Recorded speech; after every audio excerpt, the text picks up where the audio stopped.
Hello, welcome. Happy Monday to everyone. How's everybody doing?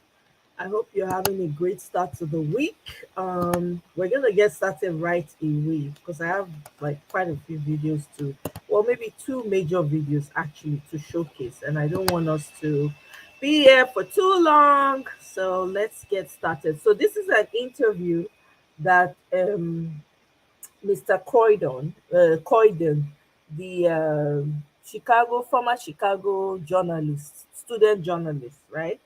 So this is an interview that he gave on Parallel Facts. I want us to listen to it together, and the questions that was asked was really impactful. So we're gonna jump right into it, and then we'll do take some take people's opinions or submissions on it, and we'll call it a day. And I will look at the daily college documents first. So remember, I went to both of these schools. Okay. So I have these exact documents for me. So I know what they look like and what they should look like. So for me, I'm looking at President Tinubu's now from Daily College. And when I looked at it and I examined it, I said, okay, this looks absolutely correct. The only difference between his and mine, and I'm assuming you all have seen the documents before. Is that correct? You all have seen them. Okay, good. Yes, we have. So the Yes, we only have. difference between mine and his is his says Southwest College at the top. Mine does not say Southwest College because when I went there, the name of the school had been changed to Daly College. Okay, but everything else is the exact same. The address where you see 7500 South Pulaski, that's where the school is located. My name is there, all that stuff. For where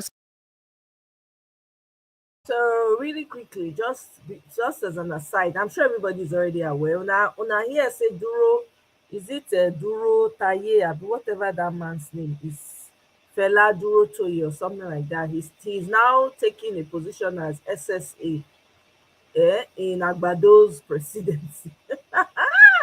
How the mighty are falling. Eh? And then una read wetin Olisa, the senior advocate of Nigeria, Olisa Obakoba. You guys heard what he said. Hmm? Rubbishing what is happening, saying that people are God abeg o. Hey! Na elders be this. I no understand. Am I living in an alternate universe? Hey, because this matter, I no go lie to una. The way when people, the great people, when they call great people, they fall up and down.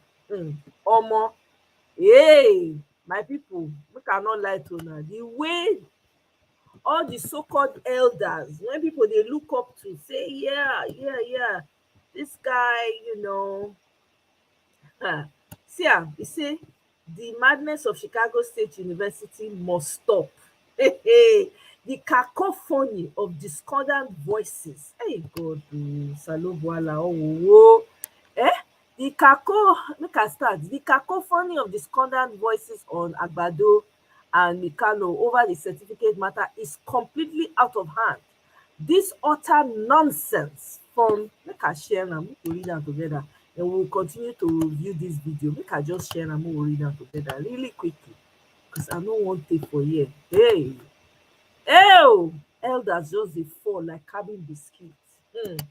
The cacophony, yam o, na im page e dey o, Dr. Lisa Agbakoba san.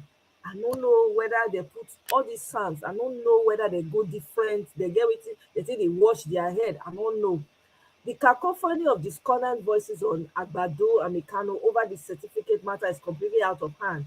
This utter nonsense from armchair lawyers is heating up Nigeria dangerously. Please, can we keep our opinions and views to ourselves awaiting a decision of the Supreme Court?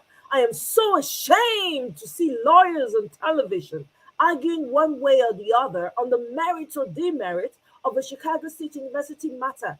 This is most unhelpful. I call out all media that tolerate this nonsense of adjudicating the CSU matter on TV and newspapers.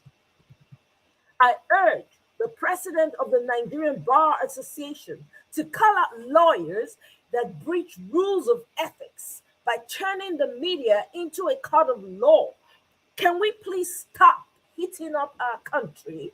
Let us allow the Supreme Court of Nigeria to make a judicial pronouncement which is binding on all of us. This public nonsense must stop. Woohoo! I'll narrate my acting. I'll narrate. I'm going to narrate my acting first of all. How narrator 1 to 10? Did I act? Did I dramatize that properly? My people, that's what our respected senior elder talk sang. Hey, wow, wow. Mm. Hey, so the question I have now is, hey, God. Ah, wow. So where this man dey when a whole tribunal turn matter wey clear as night and day upside down? Where this man anger dey? When Nigeria don turn to jungle, where this man dey? Where e dey? Because I'm not understanding anymore. I don't understand. The young people now come be like the elders. They come be the elders. Now the elders, they come be like, I don't know, children wey dem no train. Even kind about train even wa. That's what they're now looking like. Elders have become like tissue paper to be tossed. Hey God. Anyway, back to the video. Man, not speak too much grammar. Welcome, Queen T. Welcome, welcome. I was acting out a script just now. Nobody rated my acting. Okay. Well. Now I know. Anyway. Says sex. I don't have female. I have male. So mine is an M. Okay. And so because this one was marked female. Okay, let me just ask. So I know how long to play this video. How many of you have listened to this video of Mr. Coyden? How many of you? So I will know. Just say yes or put Y. Let me know whether we continue and for how long we continue. Because I don't want us to, if you guys Kenny, you they laugh me. Okay now. Have you guys heard this interview before? Okay, you haven't. Okay, I'll just take it. I'll just, play it so that you guys can hear. Because this is excellent, by the way. Everyone is having concerns. Everyone is saying, okay, was this a typographical error? Or was this someone else's transcript that he somehow stole their identity? Now, identity theft. So that is a theory. It has not been proven. It is something that needs to be looked at. That would be where you asked earlier what type of accountability and what type of investigations could take place. That would be where you would need law enforcement to step in, and you would need a document examiner, a professional document examiner on the police force, someone like that to verify, hey, was this accurate? Where was this not? Now, what Atiku's lawyers didn't do, which I was kind of surprised, I was surprised they didn't bring in someone from Southwest College, which would now be Daly College. I'm surprised they didn't bring someone like that in for the deposition to ask them specific questions about that, because Chicago State people wouldn't be able to answer that. So I was kind of surprised they didn't bring someone in to kind of verify those documents or ask some specific things about that. But, who knows? Maybe that's something they're planning on doing in the future. But when I looked at the document, it looks just like mine, pretty much for the most part. Obviously 20 years difference, or 17 years different. No, 20 actually, because he was there in 76. So 20 years different. But the gist of it is the same. But like I say, I do not have female mark next to mine. All right.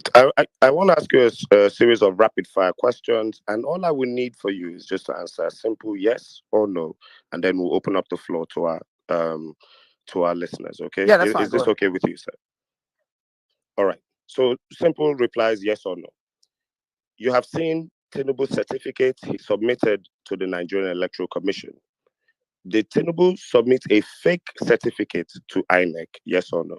The one I saw for INEC, is that was your? I'm sorry, it kind of went out for me a little bit. Yes, sir. Yeah, the one you saw for INEC. Yes, Yeah, sir. that's not a Chicago State certificate. That's no, So that's a that fake is a fake certificate. Yeah. certificate. Okay. It's the 1979 yearbook of Chicago State University suspiciously missing. Yes Yes. or no? Niva Lubin, who we can see is a signatory on Tinubu's certificates, could not have signed Tinubu's certificates because as at 1979, when he claimed to have graduated, she was a young medical student and nowhere near the position of head of board of trustees. Is this a yes or no? Yes, that is correct. Is this case serious enough to get CSU into a lot of trouble and even go as far as having them closed down? Yes or no? Absolutely yes. From everything you have read, you have seen, you have investigated, do you think Tinubu went to CSU and graduated properly? I don't know. Thank you very much, sir. At this point, we'll be opening up the floor to our speakers. Jimmy is here, our big mommy in the movement, Mommy Bolanle is here, well meaning. Umar Sani, the cat, is here. Everybody, thank you very much. I would love for you guys to have your questions ready. Please, no formalities. Just a quick good evening to Mr. Coyden, and then you go ahead. Jimmy, Mommy Bolanle is our big mom in this movement, so I will be giving her the first shot, and then you come up. Mommy B, please go ahead. Yeah, good evening all. Sorry, I'm on a long journey home. Mr. Coyden, thank you for joining us today. I've listened to you intently. And I have one question, because a lot of the other questions have been asked. When did Southwest College become the name that is now? Do you know what year that was?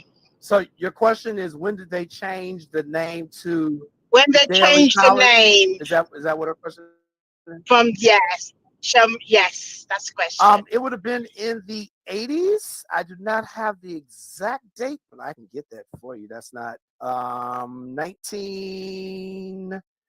Let's see. Looks like 1976. The week after. So it's named after. Um, it's named after the former mayor of the city of Chicago, Richard J. Daley. So he died December 20th, 1976.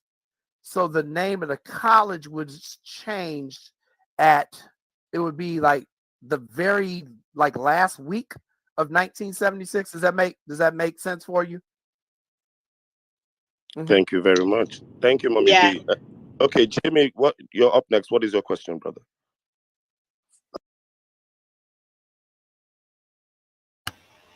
Hi guys, so we're missing the part where he started talking. That's really the part I want us to listen to. So I've gone ahead and pulled it up from another source. So I'm going to be playing it, and it's going to be starting with David. Let me see. Sorry, one second. I'm just trying to start this. Our regular. So I think there's not gonna be much formalities. We just talking to ourselves. We started the space an hour earlier just so that we can set the pace for what's going to happen from 6 o'clock Nigerian time and get everything going according to plan. So please, guys, for right now, we're going to be having the space for the next couple of minutes. We'll have the space opened up for our people to just let's set the room ready. Let's set the tone for the conversation today. It's going to be an amazing space, but at the same time, we have to understand that it's a space that has to be well coordinated and well streamlined. Um, this is the Power Fact Space with Peter B. If you're joining us for the first time, is the second episode. We had the first one on the month of May 28th. And he promised to be back. And unlike so many politicians that make fake promises, this man has chosen to keep to his promises, and he will be with us live in the next probably 33 minutes here. So please, guys, I will not advise now and say let's retweet the space and share the space. I just want this first few minutes to be something that we can just have a little bit conversation. What you feel, what you think, how excited are you about the space today? What do you think? What are you expecting to hear? Everyone. I think the slogan is very nice to all of us, that we are looking for a Nigeria that no work for few, but work for all. And I have known from this man is his integrity, his openness, his accessibility. For that. And full marks to you and the guys at Violence Radio for making this a thing. Because I remember just a few months ago, less than a year ago, when the whole violence space and violence radio thing began, it was almost like, it was kind of like a punchline almost. Not many people took it that serious, but in the space of just about a year, I was talking to someone whose name I won't mention. He's my guy in the media industry a few days ago, and he said, people whose names obviously I'm not allowed to mention, but people really high up in the government, in the military, in the media, in private and public sector, they tune in. They listen to the violence space, they listen to violence radio, even if you might not be aware. So what you guys have been able to build, I think it's amazing. And coming from the perspective of someone else who is also trying to build an independent media platform, I think it's fantastic what you guys have achieved. And it's very gracious of PO to actually agree to be hosted by independent platforms instead of doing the easy regular thing, which is do a TV interview, release a statement. I like the fact that he's actually leaning into the support base he has of young people, and long may it continue. Thank you very much, David. Thank you for the kind words. Thank you, because I'll say you are one of those people that we look up to, and you have pushed us also. Thank you very much for the support all this period, because it's not been easy also, and you know how it is. Thank you, my brother. All right, let me pass the mic real quick. I want us to go real quick, back to back. I don't know, N6, if you're ready to speak. If not, we circle the mic now to Ibrahim. Ibrahim, are you ready? Oh, you can feel free, Ibrahim. ready. Continue. Hello. All right, Okay. Ibrahim, good evening. So how are you doing? Good evening, everyone. Me, I always excited to find myself in these beautiful people, very strong Nigerians, people that refuse to give up on their own country, people that didn't get that word that it's our turn, or we can be favored. At least we are here to see what will favor everyone. I think the slogan is very nice to all of us, that we are looking for a Nigeria that no work for few, but work for all. And I have known a lot of people here that have put a lot of energy. So that we can just say, may God bless you all. May God continue to give you the wisdom. And I think I have been in this system, and I've been close to politicians since 2007. But I think the best thing that happened to this country is the obedient movement. And I think our principle is one of the best things that happened to this country. I think this is the best way to do opposition. And then this is the best way to put people on their toes. And the facts and the name of the platform, Parallel Facts, I think that's what's just giving me joy all the time. If you come here on Violence Peace, you see statistics. Yeah, when Cecil opened his what do you call it, the Bible or the Google Bible. so what and figures don't you give data? You give people energy for people to understand. Even if they are lying to Nigerians, when they are putting up their Muslim ticket, we tell them it's too toxic for this country. We tell them it's going to bring more hardship. It's going to bring whatever. There is no explanation. If you are following the violence space from the one to today, I think you will be at least like Saddam, Cecil, and others. They're just like Otumba, like Jimmy. People are just like prophets. All they have said has come to pass. Today, look at where we are today. So I think it's the best platform for everyone to be here. I'm so glad that PO graciously wants to be with us all the time, because him personally realized that what we are doing, we don't understand. A lot of people don't understand what we are doing on this parallel fact, or this kind of obedient movement. We are not, what do you call it, photoshopping, what do you call it, cropping people to put on the Photoshop to lie. We are not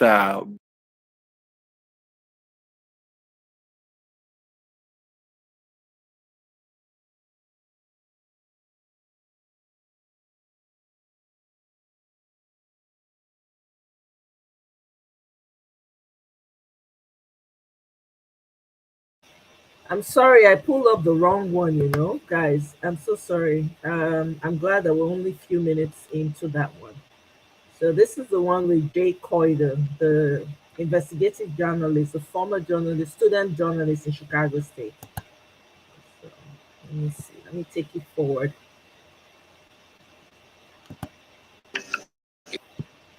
Because I know headpiece for Twitter Spaces is always much clearer when you speak directly to your headset. So let's try that again. All Can right. you hear me? Testing 1 2. Testing 1 2. Is that better? Testing 1 2. Slight improvement. Say hello again. Okay. Hello again. Oh, Hello again. fantastic. You're coming off proper, nice, and clear now. So please, sir, just with all due respect for what you do for a living, I didn't want to go into details. So just introduce yourself to all our listeners, and then let's get into the nitty-gritty of the show. You have Yeah. 5 minutes. Yeah, no problem. So I won't even take that long because I really want to get into the conversations here. I basically have been a journalist in the city of Chicago for just a little over 25 years. I attended Chicago State University, 2 different stints at Chicago State University. I have an associate arts degree from Richard J. Daley College, which is the junior college that President Bola attended. And then he went on to Chicago State. So we basically followed I basically followed that path. I went to Chicago State starting in 1988, did a year there. Then I took some time away from school, re-enrolled at the City Colleges of Chicago, which is how I got my associate's degree at Daley. Then I went into Chicago State after that.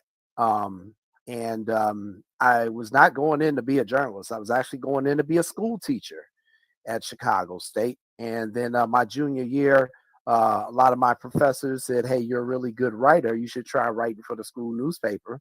And I wrote my first article, fell in love with it, got hooked. Teaching went out the window, and I've been a practicing journalist pretty much ever since.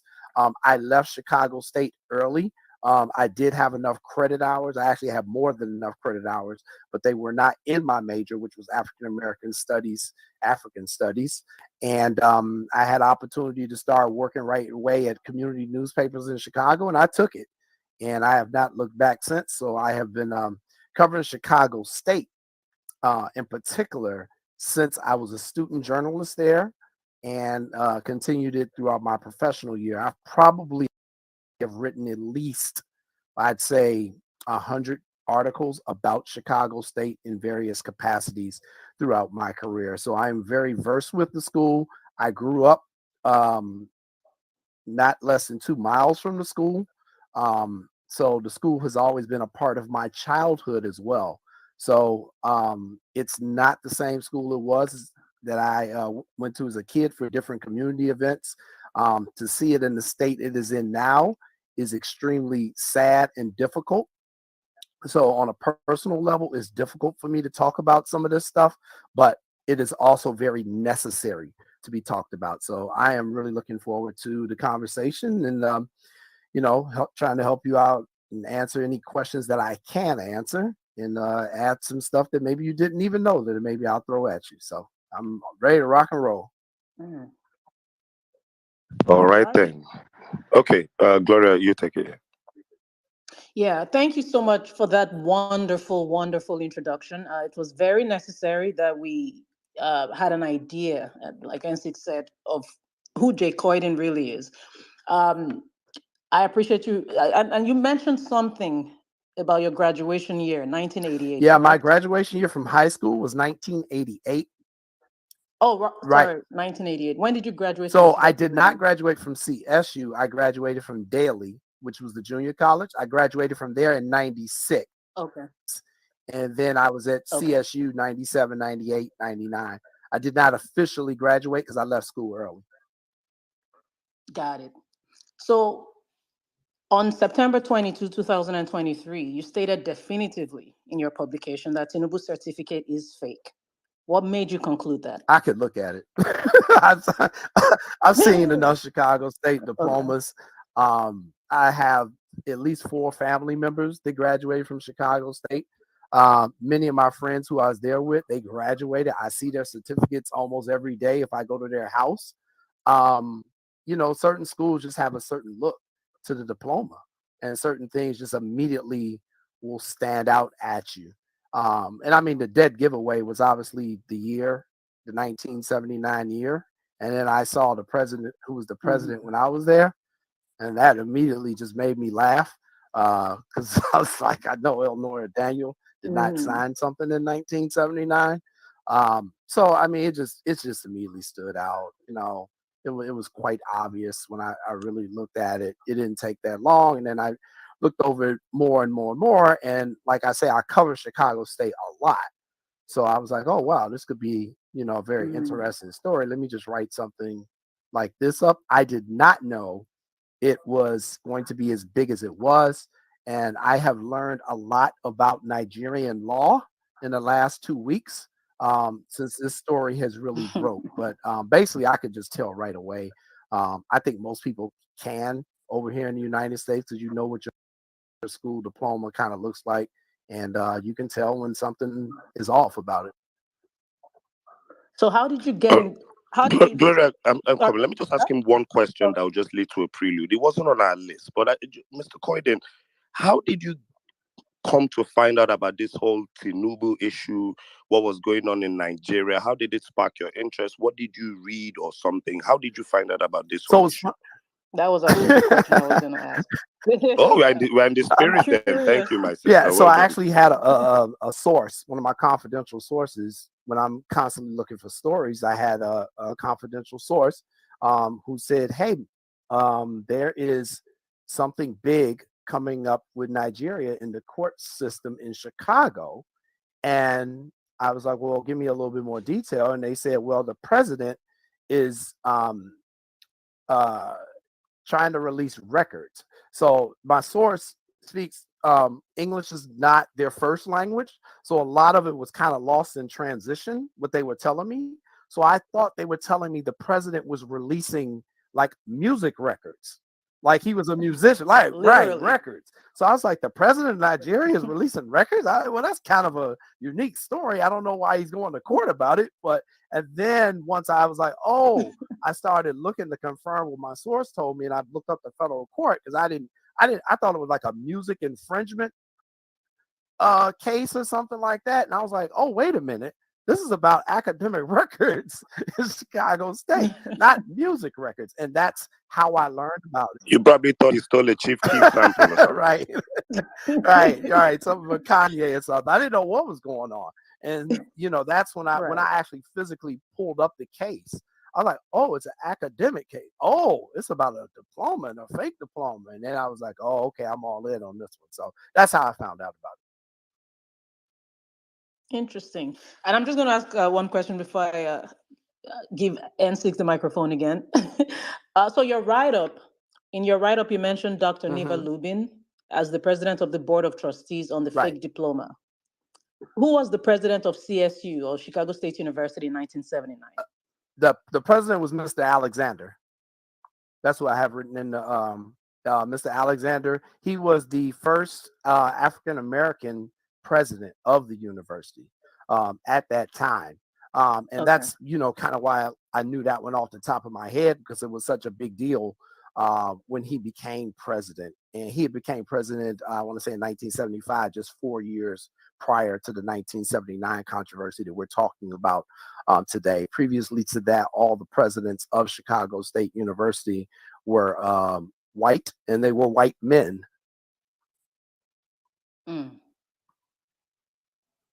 Okay. N6, over to you. All right, then. I want to also go into some details because I need you to understand, Mr. Coyden. Democracy was hijacked in Nigeria, and a lot of lies are being sold to the Nigerian people about this entire issue. Matter of fact, it is being heavily downplayed by the presidency to the point that they are actually coming out to say that there is no issue here. The certificate is not fake, yada, yada, yada. I really need you to know how serious this matter is in Nigeria and for Nigerians. So, my third question. Your write-up mentioned that Dr. Niva Lubin, listed as the president of the board of trustees for the CSU on the fake diploma submitted by Bola Tinubu, did not join the board until 1996. Now, could you help me provide more context to why this is a discrepancy? So I can tell you it's a discrepancy because in 1979, Dr. Neva Lubin was a medical student at Southern Illinois University, which is in Carbondale, Illinois. And she was actually in a class with one of my family members. So definitely she was not in any capacity to be signing anybody's certificate. She technically wasn't even a doctor yet. She was still in the medical school at Southern Illinois University. And from what I was told, she was brilliant at Southern Illinois University in that she completed like her medical program in 3 years. She was one of the very bright ones in that class. Dr. Neva Lubin also grew up in the same community that I grew up in Chicago. We probably were only like a mile or two apart. I did not know her, but like I said, she was in medical school with one of my family members. And when my family member read my story, they laughed and they called me because they said, "Well, I went to school with Neva. I know where she was in 1979. She was literally with me in class." So yeah, that's definitely a true story there. So, random question, just a side question. Would you know if Dr. Neva Lubin is still alive? She is still alive today. She's very active here. She just closed she ran a private practice for almost 30 years. What she has done now, she's kind of transitioned her career in that she's gotten into more public health and into more kind of political public health as well, political public health issues. She has recently served in the state of Illinois on our public health department. She had a role in helping to try to keep us safe during COVID. She was kind of part of that crew. But right now she does kind of like a lot of political lobbying. I know at one point she's basically still alive. Oh yeah, she's definitely alive. Okay, She's running for Congress. Could you do me a favor? So, yeah. Could you do me a favor, Sure. Mr. Coyden? Could you help me trace this lady or reach out to her? Please make her understand that on the certificates of the president of Nigeria, who claims to have graduated in 1979, her name is signed on that certificate. But as at the time, the president of Nigeria is claiming that she signed that certificate, she was still a medical student. Please, if this woman is still alive, we would like to interview her, or you help us with this interview to please help us find out, or at least enlighten her, that her name is being used for such fraud today in Nigeria. Is this possible? Is this something you could help us with? Well, she already knows. This story, it's out here in Chicago. I've tried to contact Dr. Lubin myself. It's actually Lubin Johnson now. She got married, so her last name is now Johnson. I've tried to contact her. She doesn't want to really talk about this right now. This is what I'm gathering. I don't know if that means she is weighing her options and if she's possibly going to file a lawsuit, or I don't know if she just is not Oh, tell interested. her Bola Tinubu is a billionaire in Yeah, dollars. yeah. If she files a lawsuit, there's a lot to be Right. made. So I mean, everybody, understands who they're dealing with here. I'm sure she's not happy about this. She could be just weighing her options right now, but I'm not sure. I have reached out to her. I've also tried to reach out to Dr. Elnor Daniel, but those of you who've been following me on Twitter and who are joining in now know that I don't have the best relationship with my former president, because she herself, when she was the president of Chicago State, was doing some things that I was writing about with her. So I'm not her favorite person. Um, and in the article that I just released in the last half hour, I go into a lot more details in terms of a lot of these scandals that have taken place at Chicago State that I personally know about, ones that I have written about as a journalist, and just ones that I have known about. So I definitely am probably the most knowledgeable journalist you're going to ever speak to on anything about Chicago State, because frankly, just not a lot of the journalists here in Chicago cover Chicago State.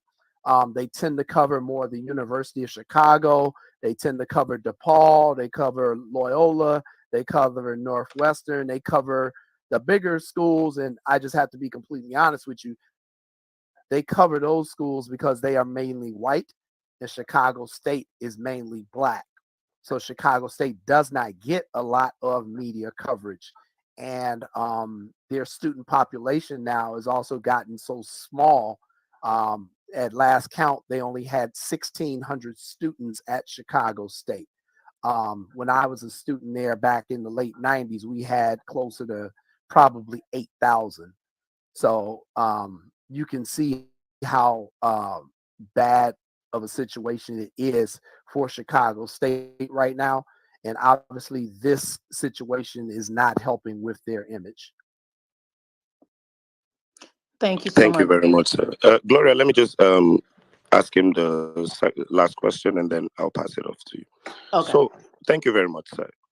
What you have helped us establish now is that one of the easiest proofs that Bola Tinubu's certificate is fake is that the Lubin lady who signed his certificate as at 1979 could not have signed it because she was even a medical student and way much younger and not in that position. So that has been established. Now, I want to ask you a question. Contrary to the information on Bola Tinubu's fake diploma, who then was the president of CSU in 1979, the actual name that should have been on an original certificate from that Yeah, era? That's my final question. Gloria, yeah. you From can that continue. era, you should see Dr. Alexander's name without a doubt. He was, as I said before, I would definitely say it again to make sure that everybody understands this. He was the first black president of Chicago State. He was the first black president. We did not have a black president before he got there. So he was definitely the first black president. That's how we all know about him. Because when you go into Chicago State, just like many universities, in the United States, at least when you're a freshman, you kind of have to go through like that freshman intake program where you get a lot of background on the school, a lot of history on the school. And just Dr. Benjamin Alexander is one of the names you just learn right away because they're going to talk about him an awful lot. Um, so that's whose name should have been on a diploma from 1979. Thank you very Thank much, you. Jerry. Now, during a recent interview, you mentioned that you weren't surprised that the sacked Chicago State University president is involved in Tinubu's certificate issue. Why did you express this sentiment? And could you specify the president's name, please? Dr. Elnor Daniel. Are you talking about the name that's on the fake certificate? The CSU president who was sacked. You mentioned that you weren't surprised that the CSU president is involved in Tinubu's certificate issue. I'm not. Do you remember? Do you remember expressing that you're not surprised that the president is involved in this certificate issue? That Nigeria's president? Oh, Yes. Or no, the CSU president, the Chicago State University well, no, I president. mean the university as the whole, not just the president. I'm not surprised that the university Okay. as a whole is not involved in this, and that is because the record keeping at Chicago State is not good. It's not good at all. It's complete chaos. So in the second story that I wrote a few days ago, I last week visited the university archives. The university archives is where you will have all the old yearbooks. You will have newspapers from the school. It basically, it's an archive in the history of the school. Well, when I went there, it was complete chaos. Stuff is all over the place. Nothing is in order. The old newspapers, for instance, are not being preserved correctly. So they're turning that yellow color. You know how your newspapers will turn yellow as they get older and they sit out in sunlight. Right. You've got that going on. There was only one person working there in the archivist, and he just got there 2 months ago, and he's the only employee in that area. So just that tells you how they're running their operations at Chicago State. And so when I say I'm not surprised that Chicago State is involved in this, it is because I know how that university operates. And it does not run the way a typical American university run. It's very disorganized. It's got a lot of dysfunction, and you can blame that on the current board of trustees and the current president there, President Scott. But this is something that you see that goes from generation to generation with Chicago State. It's never really stable. Things are always done in the most difficult, arduous way. And so it does not surprise me that they would be somehow caught up, mixed up, involved in this thing because there's been so much scandal there in the past. And I documented and posted that story today on just the number of scandals that I personally know about or that I've personally written about. And for example, they just had one of their professors who was also an interim dean. She just got released from prison a few months ago because she had stolen some money that was meant for the pharmacy program to help get more Black American and Latino American students into the pharmaceutical programs. They found out that she was stealing the money, close to $650,000 exactly. She was arrested by the FBI. She was charged, she was found guilty, and she was convicted. And she just spent 13 months in prison. So that when I say I'm not surprised, I'm talking about the school as a whole because there is so much Right. corruption that has taken place there. There is so much theft that has taken place, just complete chaos and dysfunction. So none of that surprises me. And I'm not just saying that from a personal level. I'm saying it because it's been documented. So thank you for that insight. Are there other scandals and academic irregularities that CSU has been known Oh, for? absolutely. Absolutely. And that's one of the things that I wrote about today in my most recent article that people can read on jcoydenreports.com.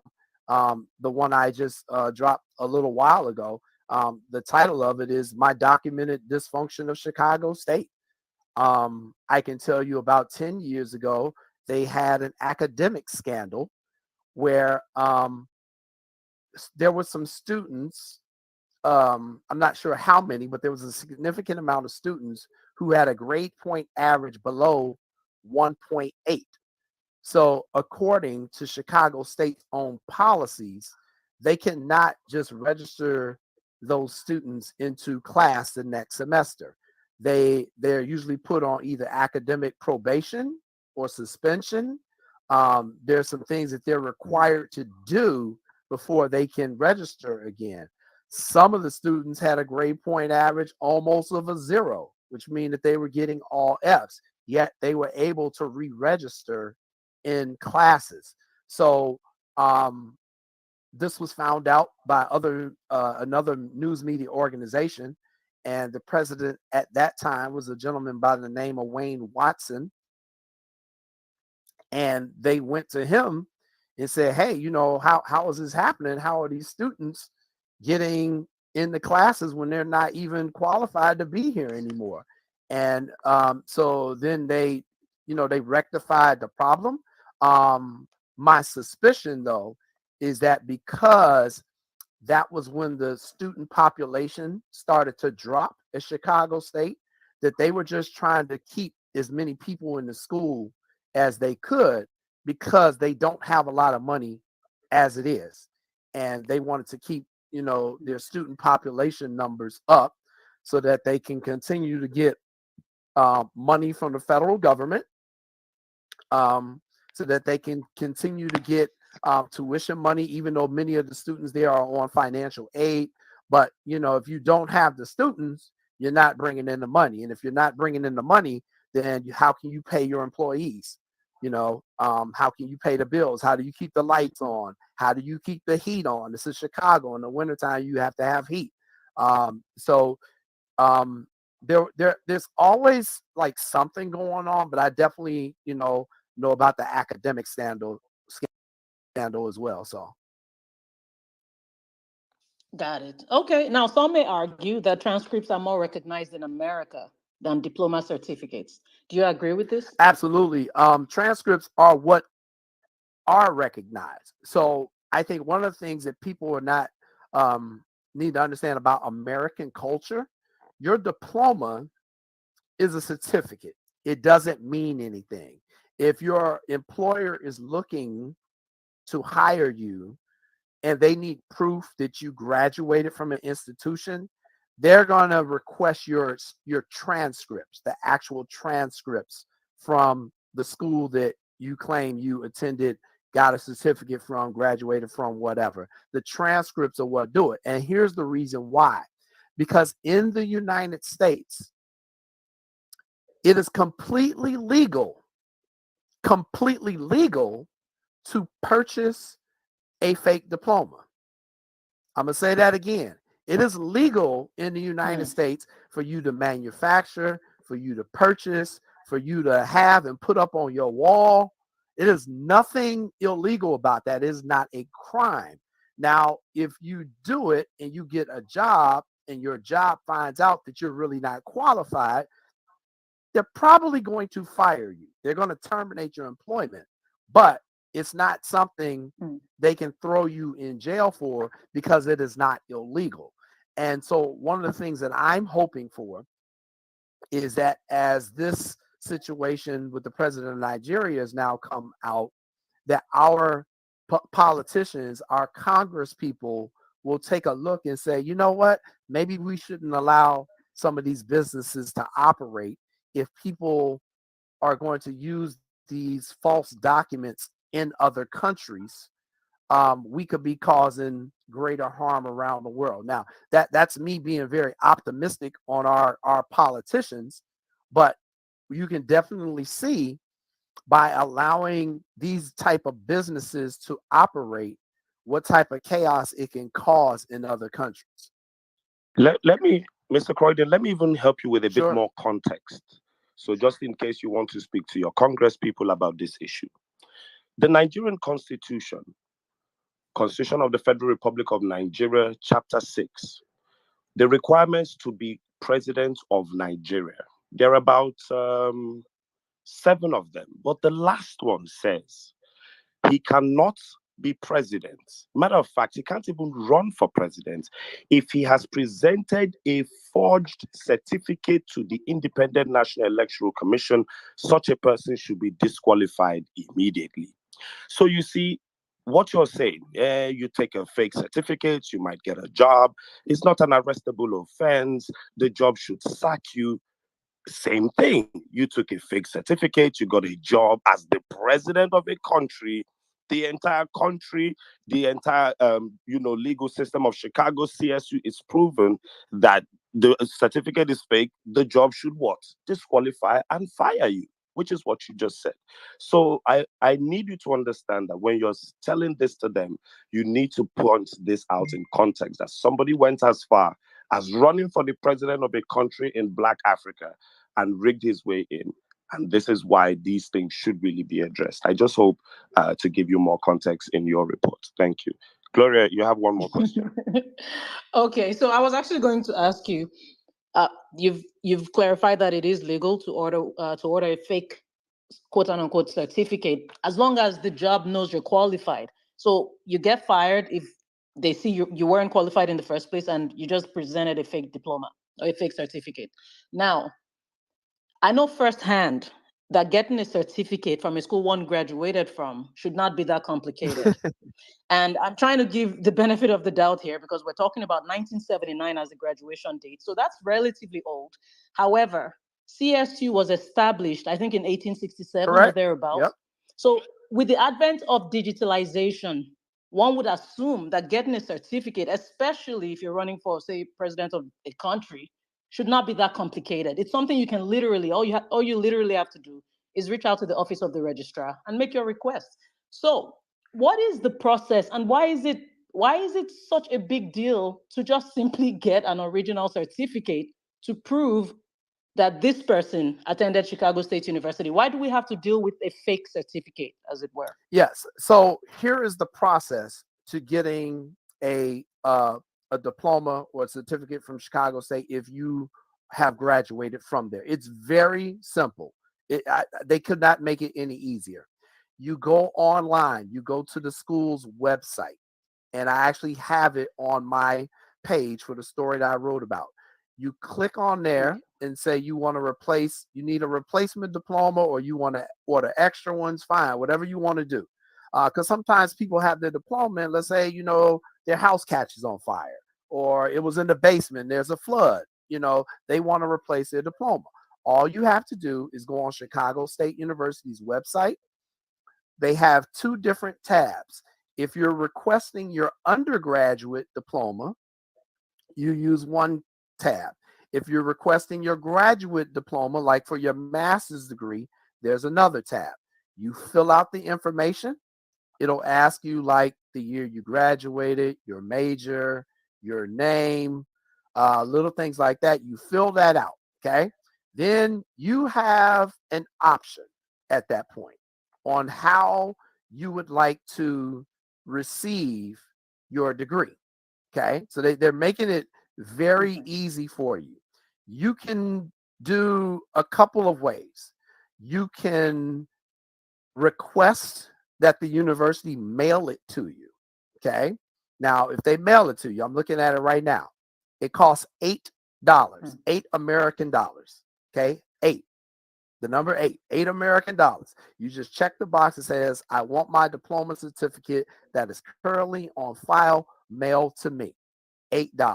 Let's say you want to order a replacement and pick it up. Okay, you can do it like that. They'll charge you $26 for a replacement. So let's say you didn't get the original, you want a replacement, it's $26. If you want them to mail it to you as well, the replacement, again, $26. So you can pick it up and have your replacement for $26. So let's just say, what President Tinubu could have done. He could have said, they have my diploma certificate on file, because that was what he was saying. I don't have it. So if they have it on file and he graduated, all he would have had to do was fill out this form, pay $8. They would have mailed it to him. Now, it probably cost more than $8 because they would have had to mail it all the way to Nigeria, but he could have got it that way. If he wanted for some reason to fly all the way to Chicago to come pick it up, he could have done that. He could have paid for it online, filled out the paperwork, gone up to Chicago State University. He could have paid $26.50. They would have notified him when it was ready at the school. They would have handed it to him. Fine. He would have been out the door. Or he can order that replacement certificate and they will still mail it to him. There were ways he could. All Anywhere right, in the world. Mr. J, Gloria, Right. Go ahead. Mr. J. Coyden, I want to play you a clip from Bola Tinubu himself.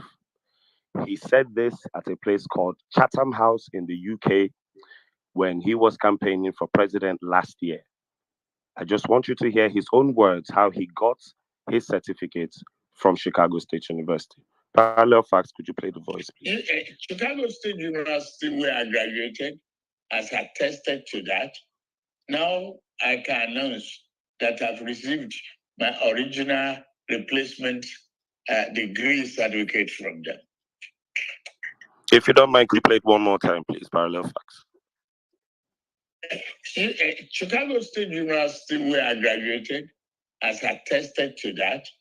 Now I can announce that I've received my original replacement degree certificate from them.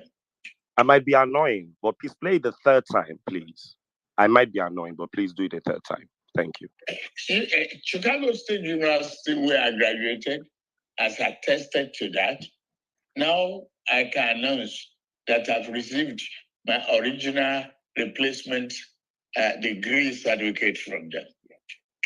All right, sir. So this is Bola Ahmed Tinubu in his own words. Yeah, it's actually a video. So the certificate you have seen, sir, is it original? And did it come from Chicago State? There is one question I want to ask. His spokespersons defend him by bringing up a statement called third-party vendors. Literally, some of them have gone as far as saying you can redesign your certificate. Parallel facts, if you have that voice pop and you're ready, you could play that for me. I would like you to hear some of their defense of this situation and tell me if this is the proper avenue by which these things are handled. Parallel facts, do you have the voice note, please?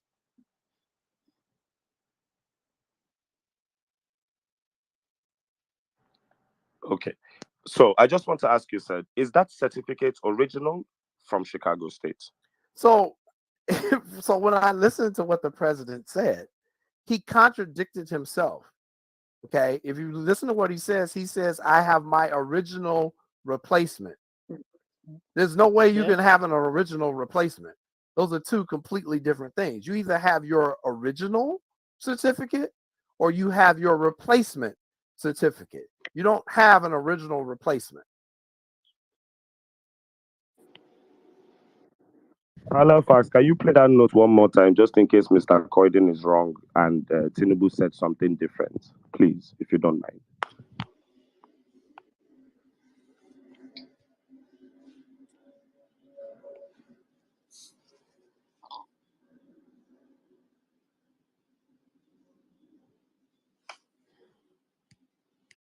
Can you hear me? Gloria, can you hear me? I can Yeah, hear I you. can hear you. I think they're trying to find the clip again. Okay, no wahala. All right then. So I want to ask you one more question, Mr. Coyden, please, if you don't mind. This will only take. You mentioned in your article about a 1979 CSU yearbook. Yes. Have you seen the 1979 CSU yearbook? Is it missing? Is it possible that an entire year of a university's yearbook is missing, especially with this type of scandal? And have you tried to investigate why 1979 in particular is missing? And then my last question, is it possible a student came to that school and for some reason graduated, has his certificate, but his picture is not in the yearbook? Could you help you out? Could you help us out with the CSU 1979 yearbook mystery, sir? Okay, so let me answer the first question first for you. Okay. The 1979 Chicago State University emblem, that's the name of our yearbook. Our yearbook is called the emblem. So EMBLEM, emblem. So the 1979 edition of emblem should be in the university archives. So you heard me talk about that earlier. It should be in the university archives with all the other yearbooks, all the other newspapers, all that stuff. So when I visited the campus a few days ago, I went to the archives. I went 2 days last week. I spoke to the archivist. That's the person who runs the place. And I said, hey, I see everything here but the 1979 yearbook. He looked himself. He's like, yeah, I don't see it either. Now, here's why this is important. The archives are located in the library, but they're in a private part of the library. So anything that's in the archives, you cannot take out of that particular room. So you know how if you go to a library, you want to check out a book. Okay, I want to take out this book. You got a library card. You give them a library card. Okay, here's the book. We need it back in 3 weeks. Well, that's not the case in the archives. The archives is a secure room because there's stuff there that is talks about the history of the school. It's, you know, it's the newspapers, it's the yearbooks, it's the portraits of all the past presidents. It's all that type of stuff in there. So when I visited it on 2 different occasions, I did not find a physical copy of the yearbook. Okay, fine. They also have a digital version because this is the year 2023 now. So they have digital copies of the yearbook as well. Well, they don't have a 1979 digital copy either. So there's no physical copy, there's no digital copy. It's like the book has just vanished and nobody knows where it is. Now, the second part of your question, you were asking, would his picture be in the yearbook? So here's the thing about the yearbooks at Chicago State. They only put the pictures of the graduating seniors in the yearbook. And not everyone is in there automatically because you have to choose to want to have your photo in the yearbook.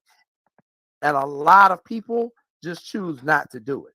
So even if his picture isn't in there, even though people would like to say, hey, is he in there that could maybe solve all this? It really, I mean, he might be in there. He might not be in there. We don't know because we can't find a book. Is it okay? Go ahead. Continue, No, Glory. go ahead. Go ahead. No, Go go ahead. ahead. Let that what I just heard clear in my head.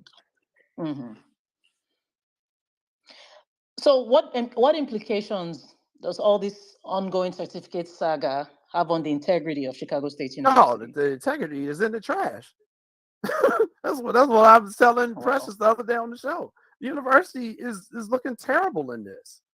They look terrible in this. You know, so you know, I'll make a couple of points on that. So first things first. When President Tinubu was, and I'm gonna use the terms. I know you all feel differently about it, but just give me a little leeway. When he was elected as president back in February, okay, he then took office later on this year. He's the sitting president of Nigeria. Now, if you're Chicago State University, and one of your graduates, one of your alum, someone who was educated at your school and graduated, hell, even if they didn't graduate, they just went to your school, they're an alum. If there's an alum of your school who now becomes the president of the largest country on the continent of Africa with over 213 million citizens, plus Nigerians throughout the diaspora, and this person went to your college, wouldn't you be screaming, woohoo, whippy? You would be promoting it all over the place. Right. You would be saying, look what happened. Look, one of our graduates is now the president of Nigeria. You'd be sending out press releases. You'd be inviting President Tinubu to campus. You'd be putting a statue up. Oh, look what happened to one of our alums. Chicago State has not done any of that. They haven't said a word about that.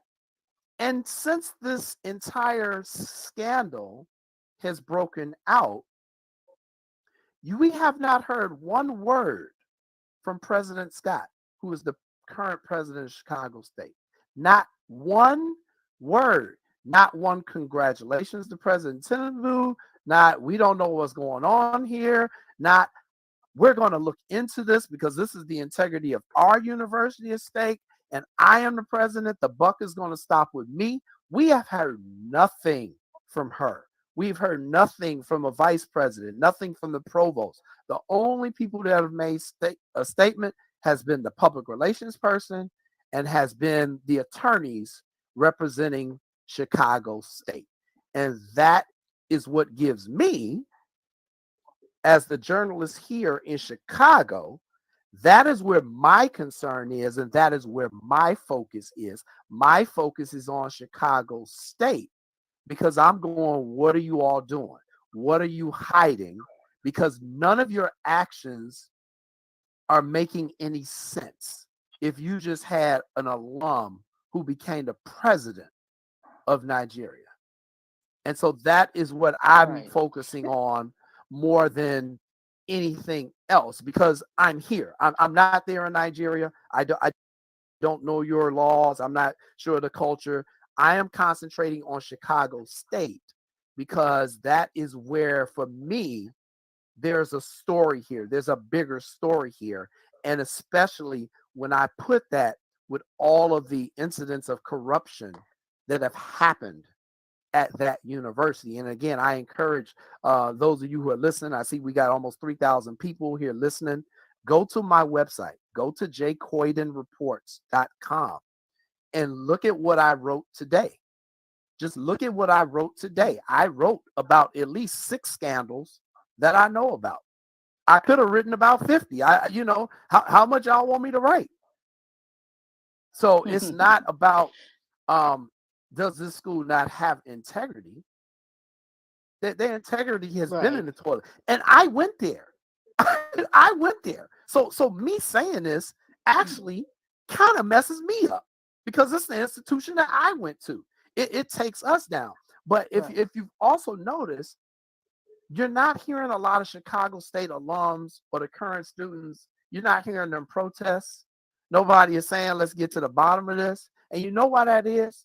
It's because we've learned to expect this type of stuff from Chicago State. Wow. And that is really sad.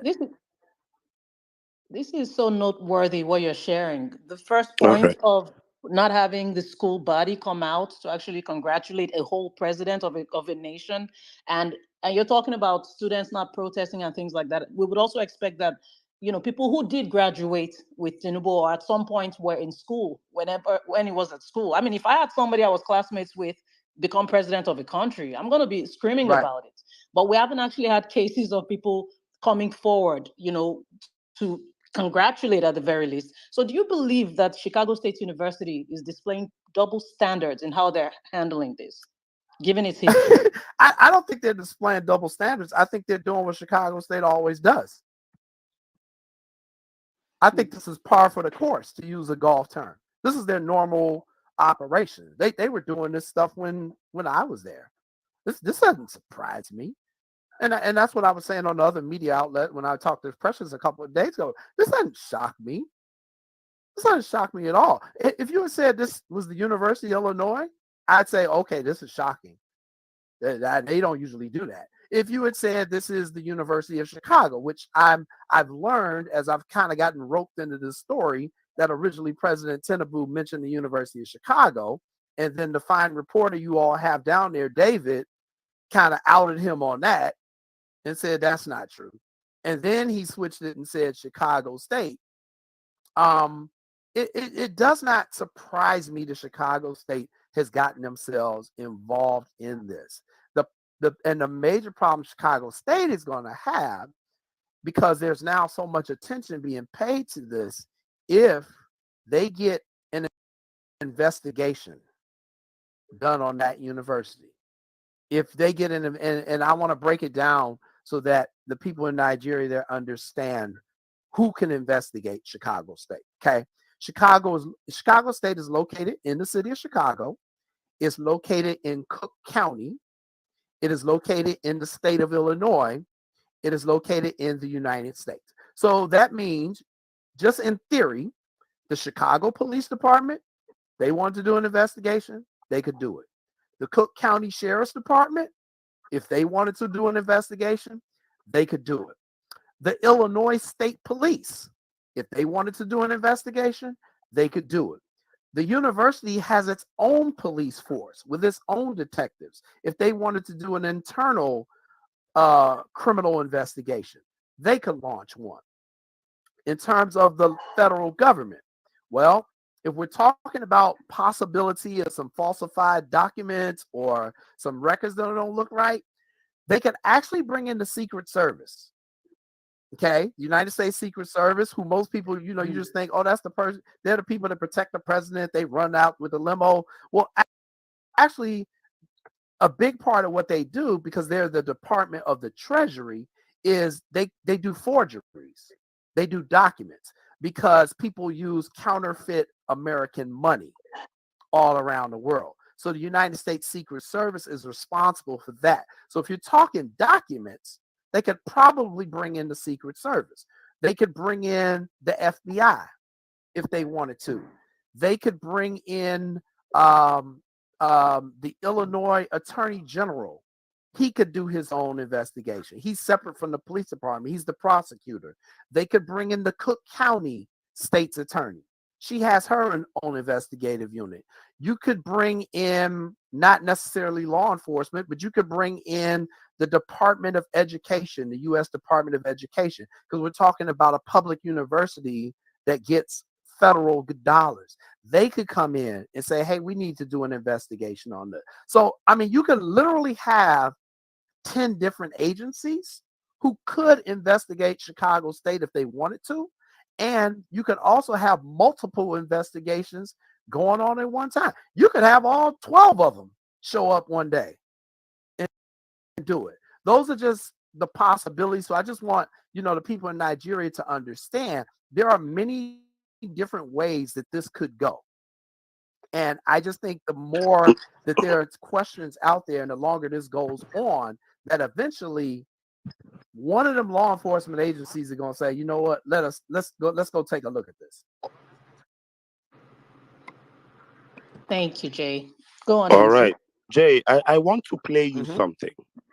In Nigeria, I need you to understand that Tinubu has not given any statements on live television or radio to defend any of these allegations. What you have are media lackeys all over the place, twisting and turning something that is clean and clear to the eyes and to the ears. So I want to play you one of them, and this is his opinion on redesigning your certificates. And you tell me what you think. Pile of facts, please. One thing Nigerians need to know is that in that certificate, because it's ceremonial, you even have the right to redesign it to your own taste. That is the truth. What is important is the transcript. Redesign it to your own taste. Absolutely. You can Google it. It's out there. They advertise it out there in the US. If you have lost your certificate, we can get it back for you. Please, could you play one more time, please? One thing Nigerians need to know is that in that certificate, because it's ceremonial, you even have the right to redesign it to your own taste. That is the truth. What is important is the transcript. Redesign it to your own taste. Absolutely. You can Google it. It's out there. They advertise it out there in the US. If you have lost your certificate, we can get it back for you. All right. So that is one. I want to now play you another person. He was Tinubu's spokesman all through the elections. His name is Festus Keyamo. This man is actually, hold on, he's actually a senior advocate of Nigeria, a lawyer at least on the level of Justice Maldonado. And this was his defense for Tinubu. And then I would break down to you that Tinubu even has discrepancies in his primary school and in his high school. This is a defense. It's called the speech Great Men School from Home. Please listen carefully. You didn't go to a primary school? Is that what you're saying? In those days, you don't have to go. You don't have to. They read and pass this from home. Great men. Secondary school? Yeah, the secondary school. That's this here now. What type of plane is this? So why am I playing you this? In 1999, I'll give you a quick summary. Bola Tinubu ran for governor of Lagos State, the biggest state in Nigeria, one of the most popular states, very popular. He submitted that he went to a school called Children's Home School at Roloya as his primary school. He then submitted that he went to a school called Government College Ibadan as his secondary school. He then said that he went to University of Chicago and then Richard Daley College. 1999. People went to research the schools and found out that the primary school, Children's Home School Aroloya, did not exist at all. The secondary school he claimed, the set he claimed, they wanted to celebrate him being a governor. This same thing you're asking Chicago State to do. They wanted to celebrate the fact he was now a governor. And they asked him, what set did you finish from? Bola Tinubu could not answer. There is a story that the governor of that state went to that school and forcefully seized the records of that year Tinubu claims. Now, when Tinubu ran for president of Nigeria, he did not put any primary school. He did not put the children's home school he had put in 1999. He did not put the secondary school that he had put. And then he now put up this fake certificate, this certificate we have all agreed on that is fake. He submitted this fake certificate. I want to ask you, sir, is it possible to get into university in the United States of America without never going to primary school, without never going to secondary school? What do you think about this whole entire Tinubu conundrum, considering that there is no public record of him having ever gone to school, and then this Chicago situation comes up? What kind of person do you think we are dealing with at this point from your status as a non-observer, just someone from the outside looking in? So what I will say is I will answer that question that you asked. Can you get into a college or a university in the United States of America without going to a primary or a secondary school? Am I understanding the question correctly?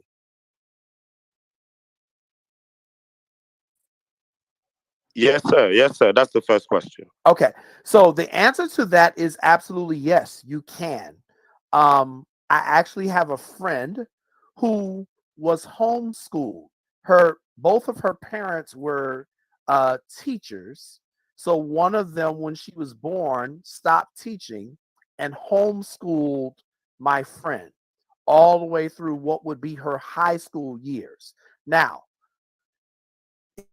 in the United States, you can do that. However, the child still must be able to test like every year to make sure that they're on track, that the education they're getting at home is adequate enough.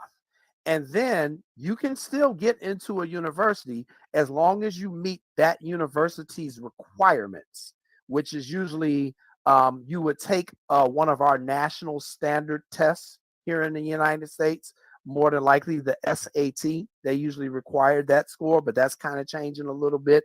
You may have to take an entrance exam. They may want to see some of your other activities in addition to your formal education. Well, were you in the Boy Scouts? Did you play any sports? Were you on a dance team or anything like that? So you can submit your application.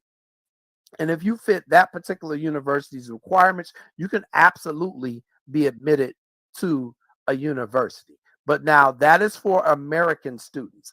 I don't know about the situation for people who are maybe not American citizens or people who are here on work visas. I'm not sure. I do not know the answer to that question.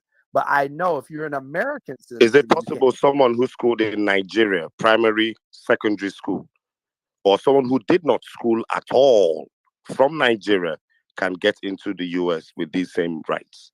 Can't tell you. Don't know. Don't know the answer to that one. Okay. What of the one about redesigning the certificate to your taste that we played earlier? Yeah. I once you get your certificate, you can do whatever you want with it. you can do whatever you want with it because it is based off the transcripts. Yeah, I mean, you can do whatever you want. I mean, you can get a legit, if you get a legit diploma here, you can take it, you can walk outside with it, write on it, tear it up, do whatever you want with it. It doesn't mean anything here because, as I said before, they're going to go by your official transcripts here in the United States. They're not going to go by your diploma.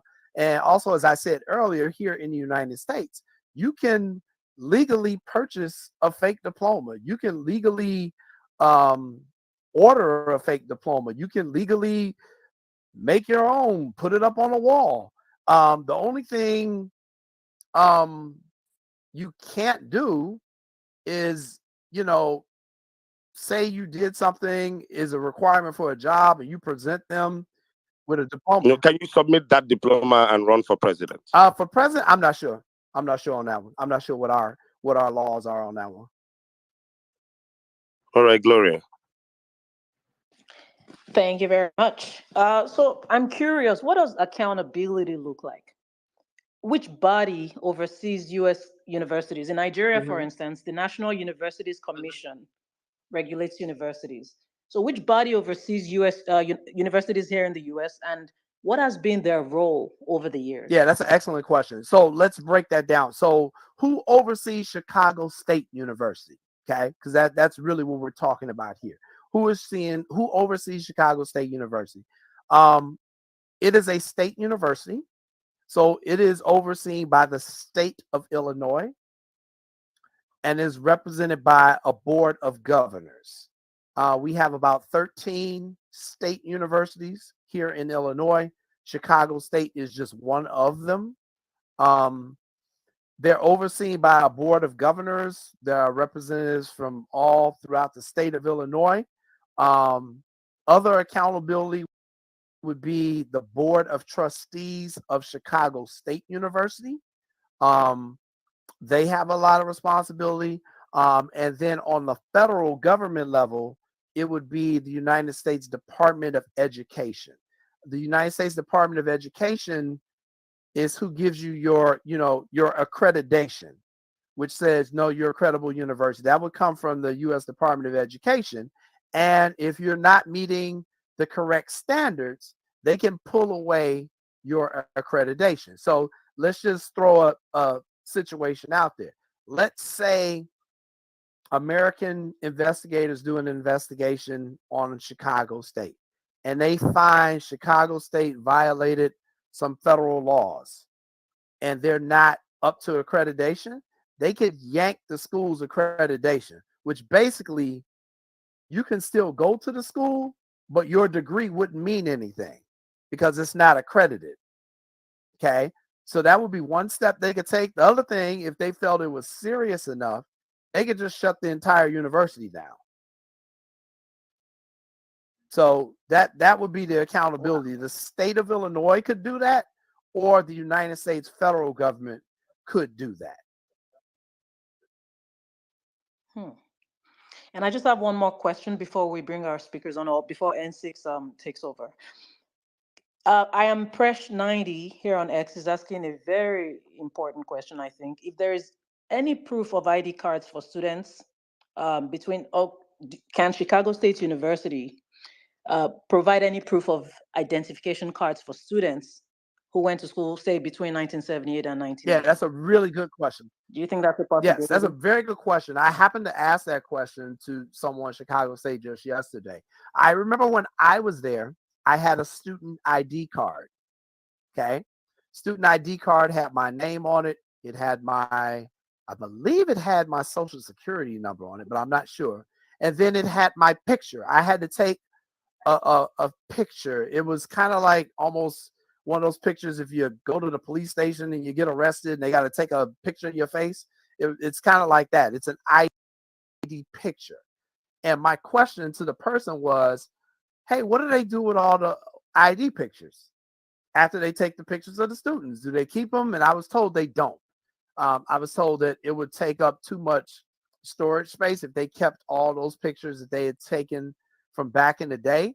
Nowadays, they do it digitally. I find it hard to believe that they don't have the records of the IDs. because you literally took a picture, but that was the answer I got. So that's an excellent question about the IDs. And I do also want to mention, I mentioned this too on another show, in American universities, because you have so many students at these schools, the professors, the deans, they don't call you by your name, really. They really don't even know your name, because you could have 350 students in a lecture hall. So the way they used to do it back in 1979, they went by your social security number. They didn't go by your name. So when you were doing your test, you turned the test in, instead of writing your name, you would write your social security number, at the top of the page. And that way the professor would know who you are. So that is why there is so much focus here in Chicago on that social security number that we saw on President Tinubu's transcripts from both Daly College and Chicago State University, because that the social security number is what's going to matter more than the name itself in a lot of ways. It really will, because the social security number is its own number. You could have 25 people to go to your university named John Smith. Okay, you could have 25 people with the exact same name, but they're not going to have the same social security numbers. You're going to have 25 different social security numbers. So what they have done now in the United States, in modern United States colleges, they still use a social security number to verify the identity of students. But when the student is doing their test or they're doing anything around college, they get a special ID number from that particular college that goes to that particular student. But back in 1979, they were not doing that. Interesting. So now we've had reports of the social security number you're mentioning. There have been allegations of this being tied to a female. We also had a case of a certificate from Southwest College having a female gender on it. What are your So thoughts on this? I've observed both of those. That evidence came out during the deposition, which took place last Tuesday, so 6 days ago. I got a copy of the deposition on Wednesday and all the documents that Chicago State had turned over to Atiku's lawyers. Okay. And so in those documents, you can see, I'll pull it up right now because I'm literally like right in front of my screen here. And I will look at the Daly College documents first. So remember, I went to both of these schools. Okay. So I have these exact documents for me. So I know what they look like and what they should look like. So for me, I'm looking at President Tinubu's now from Daly College. And when I looked at it and I examined it, I said, okay, this looks absolutely correct. The only difference between his and mine, and I'm assuming you all have seen the documents before. Is that correct? You all have seen them? Okay, good. Yes, we have. So Yes, the we only have. difference between mine and his is his says Southwest College at the top. Mine does not say Southwest College because when I went there, the name of the school had been changed to Daly College. Okay, but everything else is the exact same. The address where you see 7500 South Pulaski, that's where the school is located. My name is there, all that stuff. For where it says sex, I don't have female, I have male. So mine is an M. Okay. And so because this one was marked female, everyone is having concerns. Everyone is saying, okay, was this a typographical error? Or was this someone else's transcript that he somehow stole their identity? Now, identity theft. So that is a theory. It has not been proven. It is something that needs to be looked at. That would be where you asked earlier what type of accountability and what type of investigations could take place. That would be where you would need law enforcement to step in and you would need a document examiner, a professional document examiner on the police force, someone like that to verify, hey, was this accurate? Where was this not? Now, what Atiku's lawyers didn't do, which I was kind of surprised, I was surprised they didn't bring in someone from Southwest College, which would now be Daly College. I'm surprised they didn't bring someone like that in for the deposition to ask them specific questions about that, because Chicago State people wouldn't be able to answer that. So I was kind of surprised they didn't bring someone in to kind of verify those documents or ask some specific things about that. But, you know, who knows? Maybe that's something they're planning on doing in the future.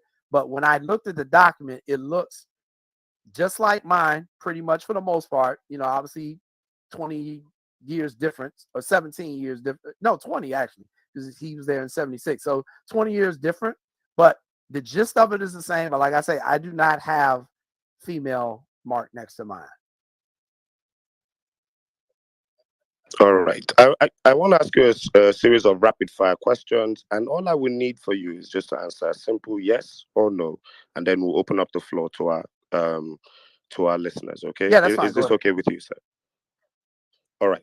So simple replies, yes or no. You have seen Tinubu's certificate he submitted to the Nigerian Electoral Commission. Did Tinubu submit a fake certificate to INEC? Yes or no?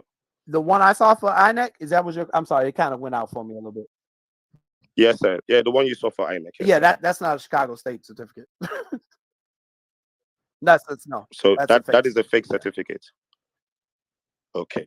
It's the 1979 yearbook of Chicago State University suspiciously missing. Yes. Yes or no?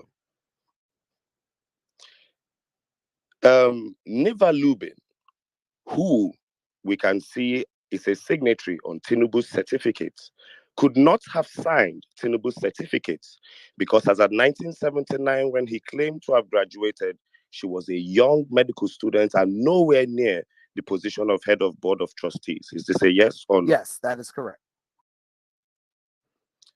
Is this case serious enough to get CSU into a lot of trouble and even go as far as having them closed down? Absolutely, yes or no? Yes.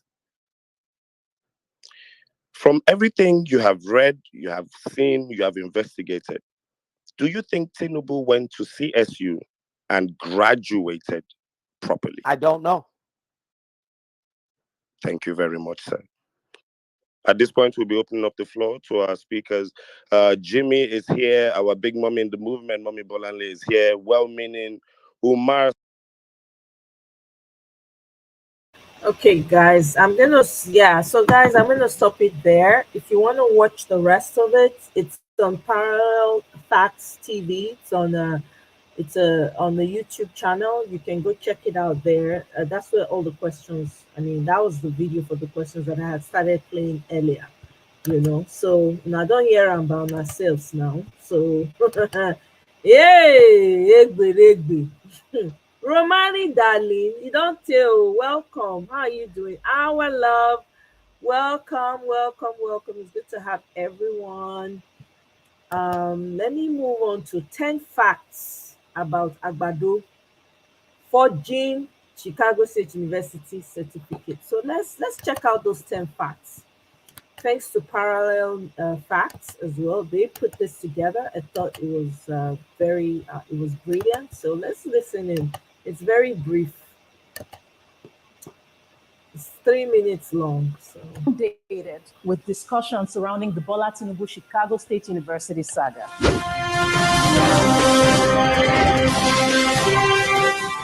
Certain people and institutions have even attempted to manipulate information, providing false justifications for what we now know as the truth. So what is the truth behind this infamous certificate from Chicago State University? I am Gloria Ayo, and I will be uncovering 10 undeniable facts that we've uncovered so far. This is Facts of the Matter on Parallel Facts.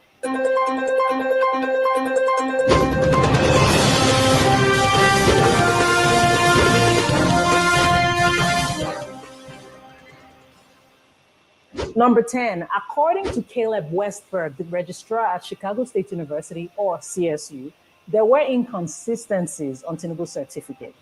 Number 9, the registrar also explicitly stated that Tinubu has never received nor requested a replacement certificate from CSU.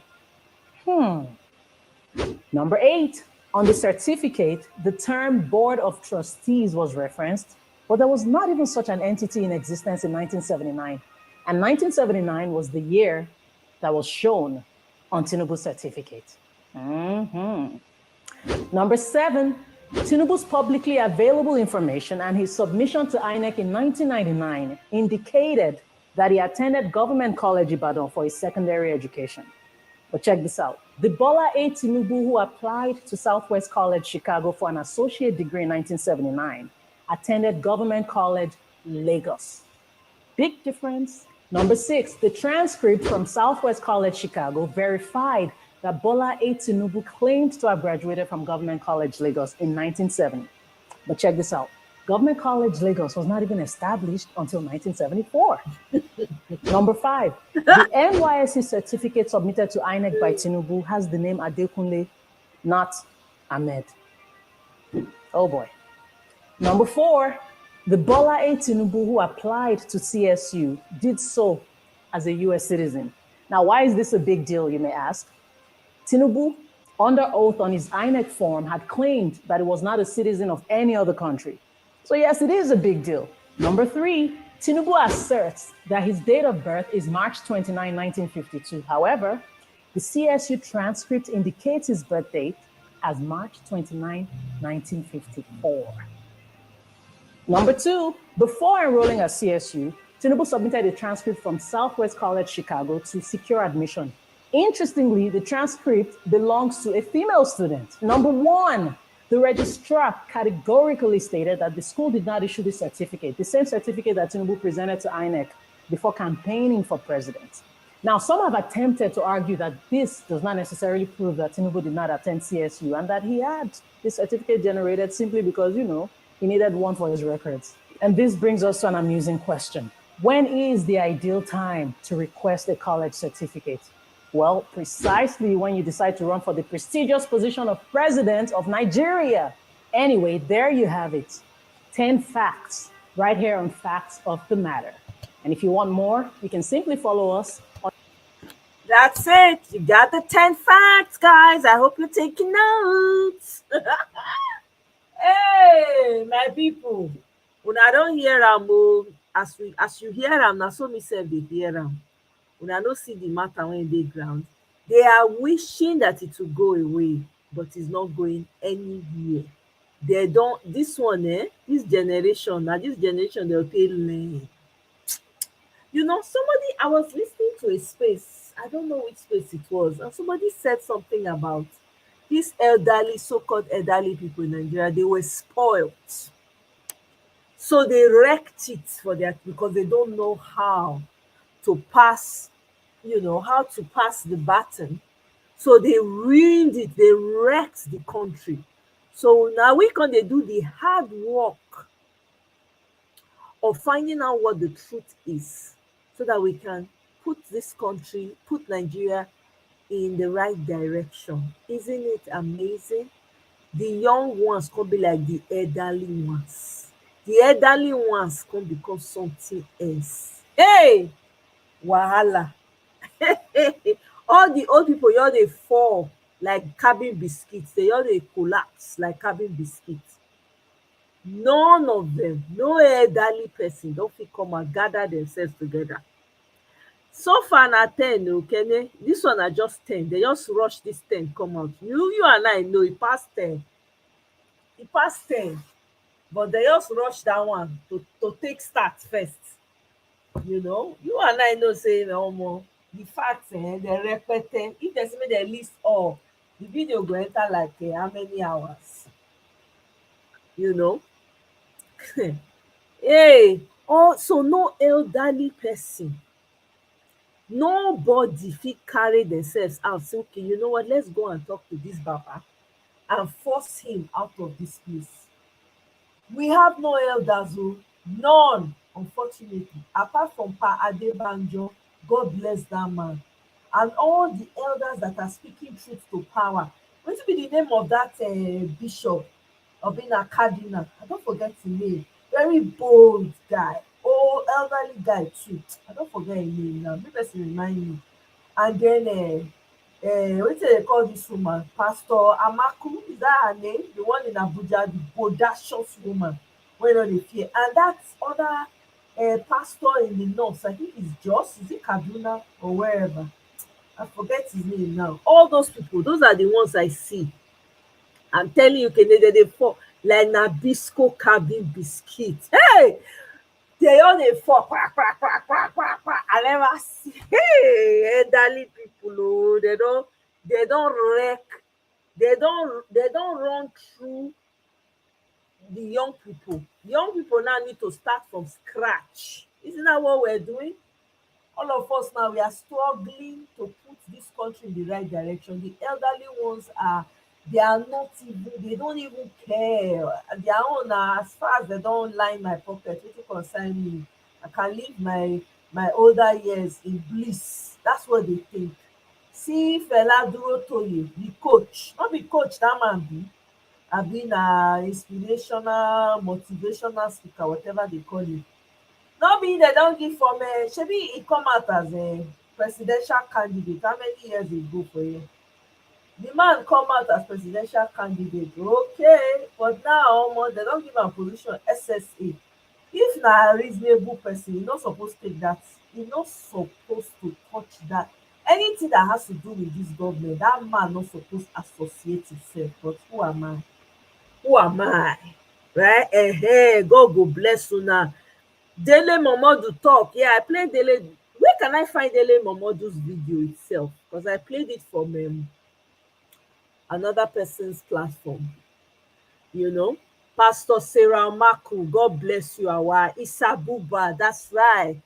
Eh? Temi say na motivation,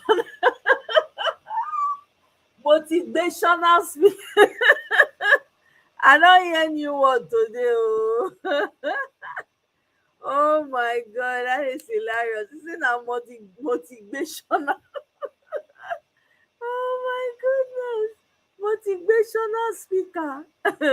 Oh, oh my goodness. Baby, welcome. Oh. this your this your entrance na fire. It's a motivational speaker. It really is, oh, it's motivational. They don't give am SSA to silence am. How can you from wetin dey call am presidential candidate dey carry SSA give you take am? Hey God! Talking about falling from grace to grass.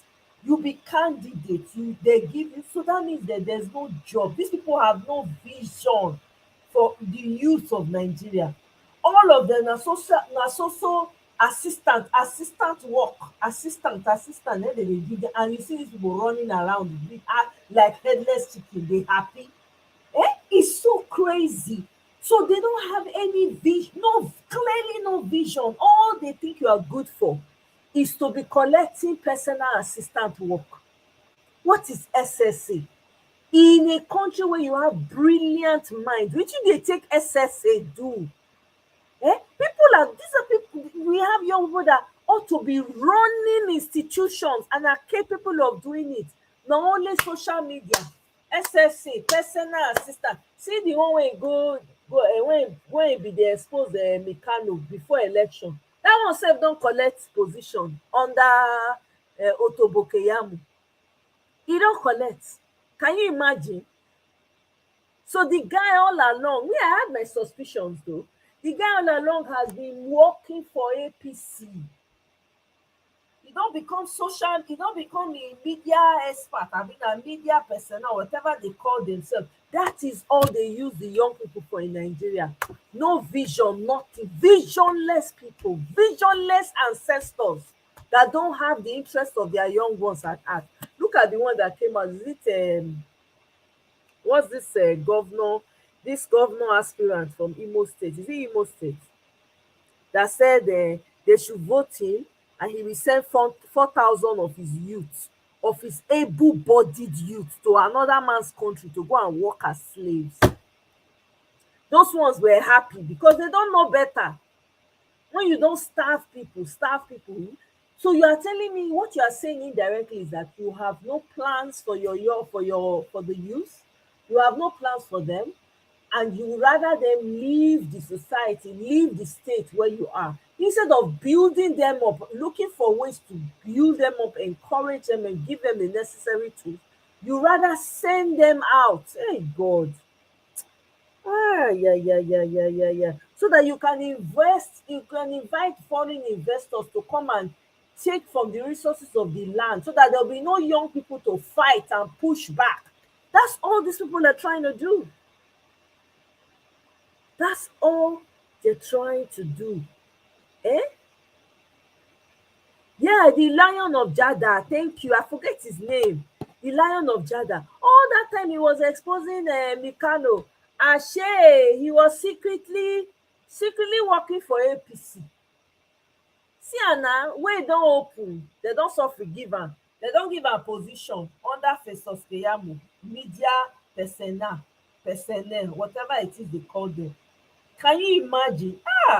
Hey, I'm so sorry. PDP is full of junkyard people. PDP, there's no low. They are not low. APC and PDP, rubbish. If there's nothing to gain, they are not interested. What kind of people are those?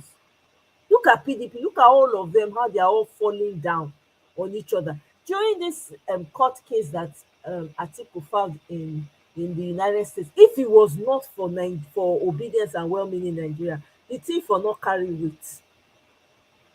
The thing for not carry weight at all. Until Wike from PDP don cross over, they give am position. He wan turn himself to another thing for Abuja.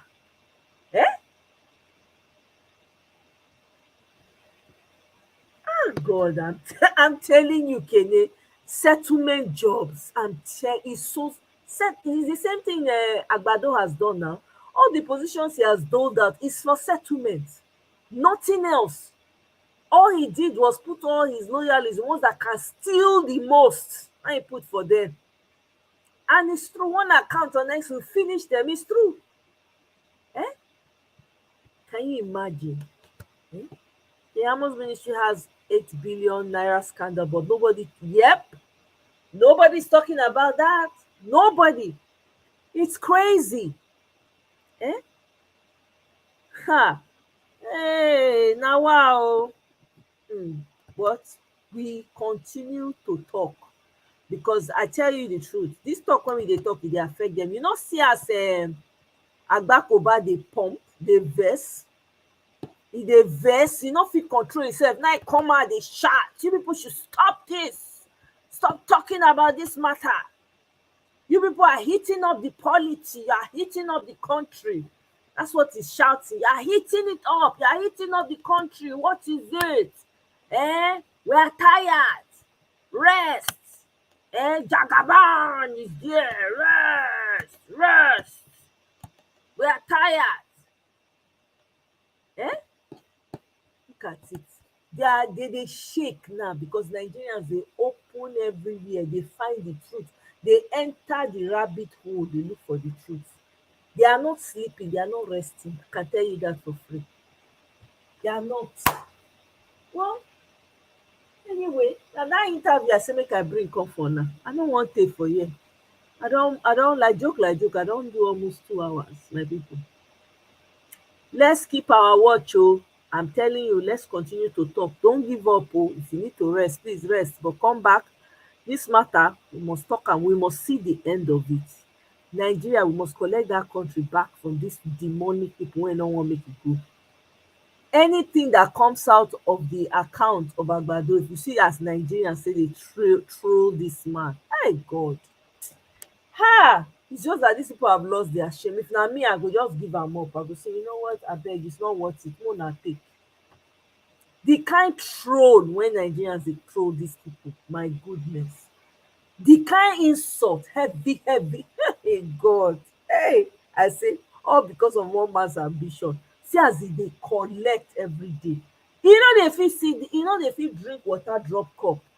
Dem dey take the cup follow am, as e dey drop am dem dey carry the cup follow am. If you talk one, dem go talk like 100 from each person o, from each person. You are still trying to understand Olise. Kene, don't give yourself headache, you can't understand. You cannot understand. Where were they when the society was going down the drain? Where dem dey? How many fights they fight? That is the question. Clearly he's part of the problem. For you to see something that is blatantly wrong, let me tell you, the elders in Nigeria, the ones, those ones, if anybody wants to come out as an elder, you better take a side. You are either fighting for your children or you are adding to the problem of your children. How can he come out and will he say that he does not know what has been going on in Nigeria? Will he say he's comfortable in Nigeria? Will he say that? Most of these people don't spend time in Nigeria. They're always hopping on the next airplane to London, to wherever. They don't care about the common man. They see the bad roads. They see everything that's going on. They hear about it.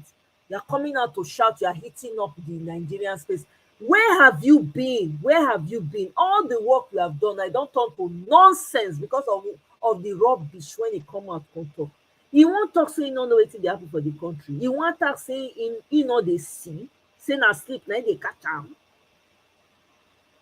Yet these same people go come out dey assume you respect them. How do you respect people like this that see evil and call it good? Evil, and their silence, you can cut, you can literally hear their silence. That's how deep their silence. You can't even hear it. They're so silent. They're like, e be like say they don't, e be like graveyard. Silent.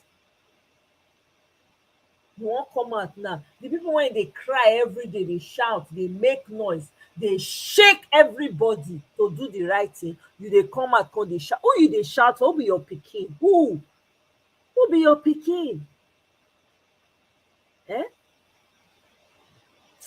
Abeg, abeg. Exactly, Kene. These people are even trying to do it the reasonable way. They no dey happy. They shout. Wetin don happen when don dey shout? So the Nigerian space has it not been heated up? Every day they kpai people every day. Is that not heat enough? People cannot travel anymore.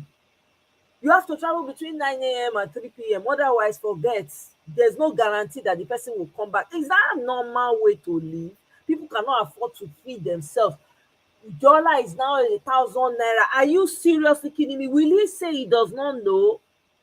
Look, any older person wey know say anything wey go come out for im mouth no good, make e enter, make e no talk, make e just sit down quiet.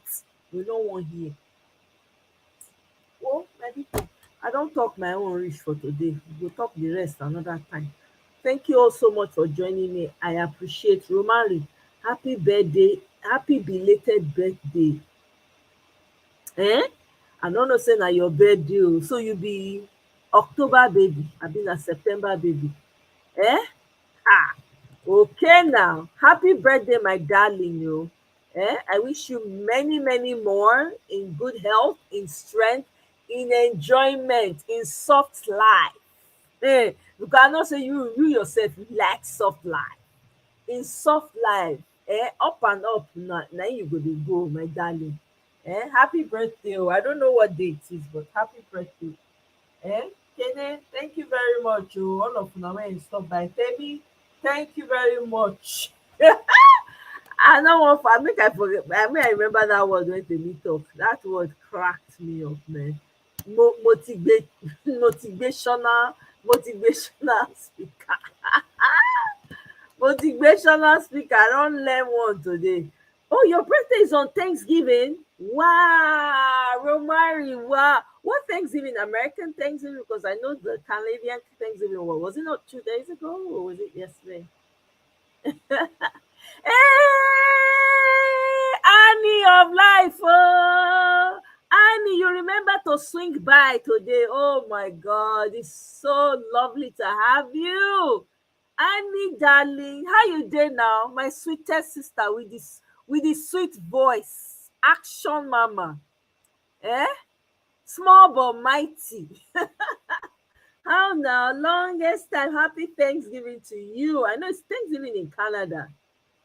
Yeah, happy Thanksgiving. Oh my God, such a pleasure to have you. Thanks for stopping by.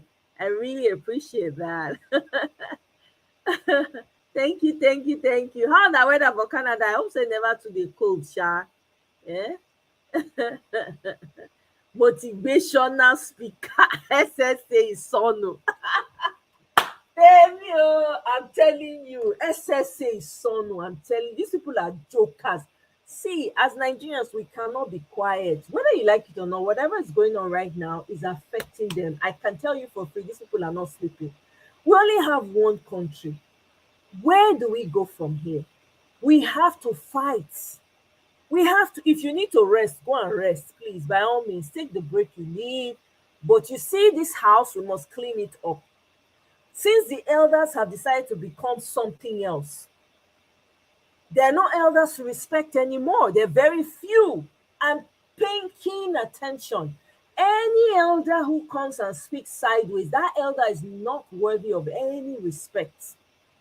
Look at, they've been silent. Watch, they watch on their watch. Nigeria turned to another thing. Can you believe the Nigeria you're hearing and seeing on your TV screens and everywhere right now? Can you believe it? They've turned the society upside down on their watch.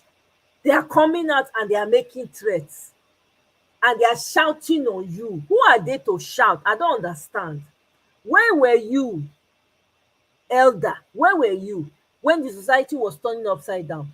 All the young people get out of school, no jobs, nothing for them to even hold on to, nothing. Some of them go to work, they don't get paid. Eh? The employers will sit on their money, use whatever, or sometimes run and take off with their money and not pay them for months, for years. Some people go to work without pay. The people that are in a position to fix the society, the so-called senior advocates of Nigeria, lawyers right now in Nigeria, if you're a lawyer, hide yourself, please, hide. If you're a lawyer in Nigeria, please hide. Don't be announced, don't be saying anything again. Just keep quiet.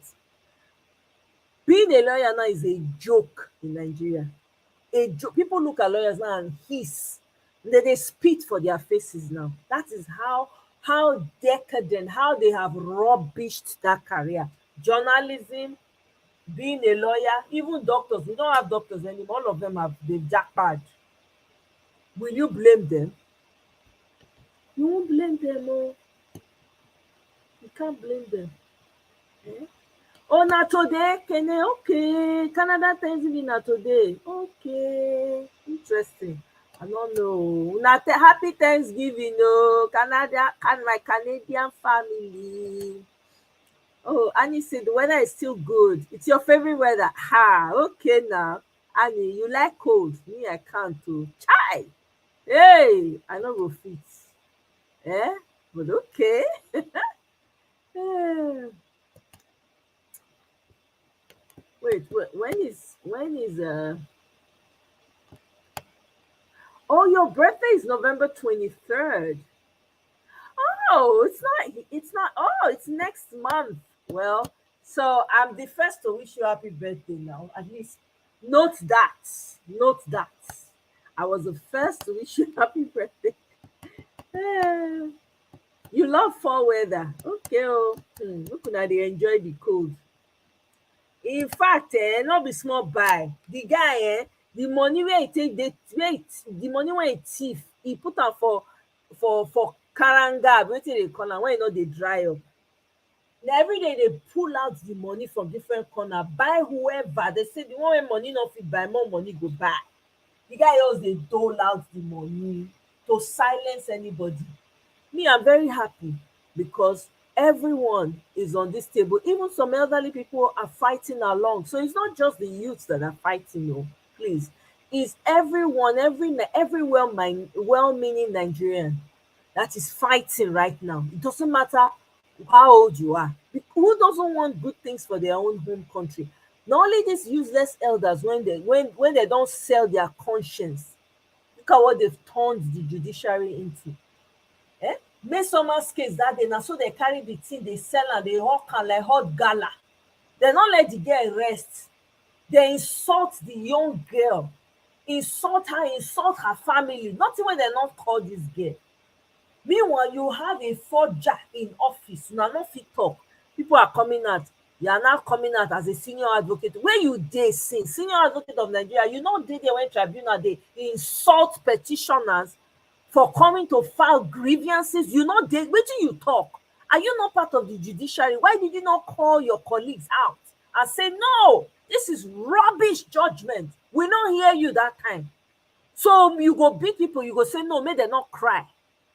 Make dem not cry. If they cry, make dem not come, make dem not cry come out so that people no go come save them. That's what you want. Well, forget. If you are a son, if you don't have anything good to say, please just keep quiet. We don't need to hear from you. You people have done enough damage. You watch the society crumble right before your eyes. You watched it with your eyes wide open, sipping champagne and $9,000, £9,000 worth of wine. What did you do? What did you? That's the real question. You watch the society crumble under your watch. As a senior advocate of Nigeria, you have certain privileges. What did you do with your privilege? How did you fight for the rights of the people? Now, if you don't have money in Nigeria, if you don't know anybody, you can't even, the judiciary is a mess. You can't even file a case in court. Everybody is expecting you to scratch their hand, to give them money. Somebody gets the pie person because you thief bread out of hunger. Meanwhile, you have a forger, the 419 of all 419s, the great grandfather of all 419, sitting at the helm of affairs. Nobody is saying anything. Your tribunal came out and gave a sham judgment, insulted the petitioners on top of it. You people did not come out. You did not come out, you didn't say anything. You did not shout and decry and say, no, this is not what we know, what we're known as a judiciary. This is not what jurisprudence is all about. This is not what the rule of law is all about. I didn't hear you people speaking English. You people did not come out to condemn what your colleagues did. They didn't even agree to be televised. They kept hiding their faces. Did you all not watch the judgment from a child, their own great-granddaughter mates, when give judgment for Atiku case? Una no watch am? Even Trump case, when they carry Trump go court, you no see the judge, they smile for camera. Una dey there. Now when na person wey una know so na get small power over, now na dey fit rake, they come out come dey shout. May they not heat up the politics. What freaking politics? Do you have a politics in Nigeria? Do you, at this moment, do you have? Abi, you don't know you live in a jungle. Nigeria is officially a jungle. You don't know? The structures, nothing is working. Judiciary is not working. Hospitals, no roads. People don't have jobs. Matter of fact, how many people more don't add to the poverty rate for Nigeria? It not be over another 100 million don't add to the number of poor people when they Nigeria. Food, you can't even buy food. Dollar is 1,000 naira to $1. Did you ever think that one day you wake up and they will tell you dollar is 1,000? Did you ever? You send $500 and a 500,000. Did you ever think that there will be such a time as this? You people are jokers. You watch your country go down the drain, a country that you have benefited from. In your time, you people went to school, free education, you had multiple degrees, second degrees. The government sponsored it for you. You went to school, you didn't have to make your own beds. You gone out of school, there were jobs waiting for you. What have you left for your great-grandchildren? What do we have to fall back on? You are coming out to shout at children that are tired of the status quo, that are tired of the mess that has been created by your own people, by your mates, by your colleagues. You're coming to shout at them.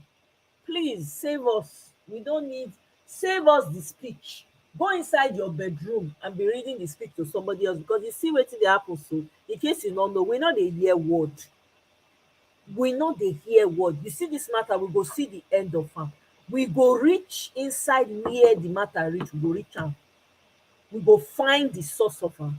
We go get our country back, whether una with or without una. We no even need una. But una don show say una dey useless. None of una get the boldness or the audacity to speak the truth. Una no get. See wetin una dey leave for una children. See wetin una dey leave for una children to come inherit. Rubbish, rubble. Now una dey leave for una children's children to come inherit. Una no dey shame. Una no dey shame.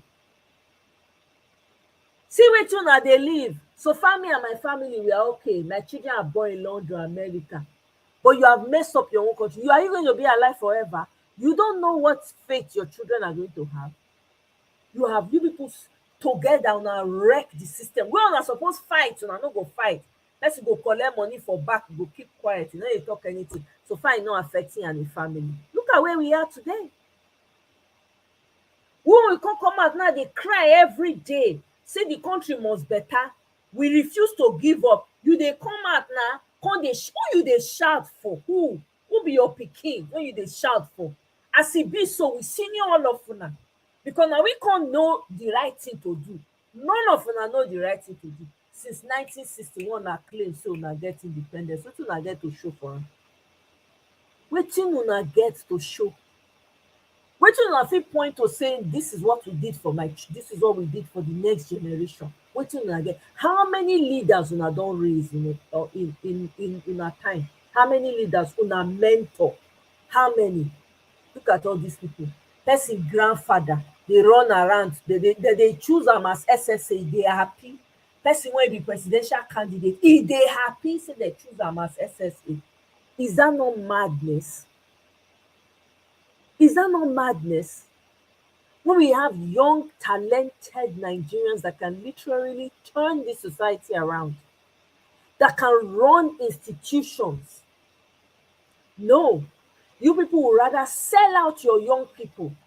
Imagine encouraging. I was listening to one Edo State candidate, governorship candidate, that was talking in one of the spaces on Twitter. And the guy, I asked him, somebody before me asked him, so what are you planning to do for your people? What are you planning to do for Edo State and blah, blah, blah? He said, he's partnering with some American investors to come to Edo State and, and bring their businesses and investments, He now said, for instance, let me ask you now, the phone in your hand, you didn't make it. We didn't make it. We don't know how to make such things. It's these people that put it together, and you and I are enjoying from it because they have the way. I don't forget to speak the English. It be like me, I dey cry when I dey hear the man. And I asked him the same question in a roundabout way. The man doubled down on his response. He now said he will bring the investors so that they will bring their businesses so that people can have jobs. I'm like, that means you don't believe in your young people. You don't believe that you can train them and give them the necessary tools so that they will be able to develop themselves and create their own solutions. Why can't these people get it? All this man was thinking about is bringing in investors, because that's how they steal money. They will bring in investors from all these foreign countries, and then they will cut deals with them. So if they have a contract for 5 billion, maybe their own take will be 4 billion. They will inflate it and collect a huge chunk. At the end of the day, nothing will be done. Look at Edo State. Edo State be like sinkhole, no roads, nothing. Rain fall one time, the whole place is overtaken. Shebi Cameroon don talk say they wan open their dam again, the Lagdo dam. Whether the whole of Nigeria will be underwater, we don't know. Useless bunch of people. I dey follow everywhere that guy goes to on spaces. I'm always leaving comments there like, you will never ever be, if you like, be on all the spaces, so you will never be a governor in that state. You will never be. is not a cause. It will not happen. It will not happen. What have you done? Guess what? This guy has a school in Abuja. Meanwhile, Edo State does not have enough institutions to train their people. You are going to create schools in Abuja. Meanwhile, your own people are suffering. You ask him, he's saying, well, he gave bag of rice. He used to kick cows so that people will come and eat. Is that the solution you have? Is it about feeding people every day? What is wrong with this? These people's brains empty, no vision, nothing. They have no plans, none. No surprise when this Imo gubernatorial is almost like all of them, they are all sleeping and facing the same direction. That's what they have discussed in their group, in their WhatsApp group. Send the youths out of the country. Just tell them you will sponsor 4,000 of them out of the country. How can you be sending out your able-bodied people to other countries to go and slave away? Do you know what it means to migrate to a country that you don't know anything about before you get adjusted to the system, before you find your bearings? Do you know how much time goes trying to adjust? These people have no idea. All they care about is about their stomach. They do not care about their people. It's almost like they detest their own people. Like they have this hate for their people. I've never seen a thing like that in my life. It is the most evil thing ever. How can you have a child and want to suppress that child and go outside of yourself to bring another child to act? How does that work? How do these people reason? Eh? It is crazy to me.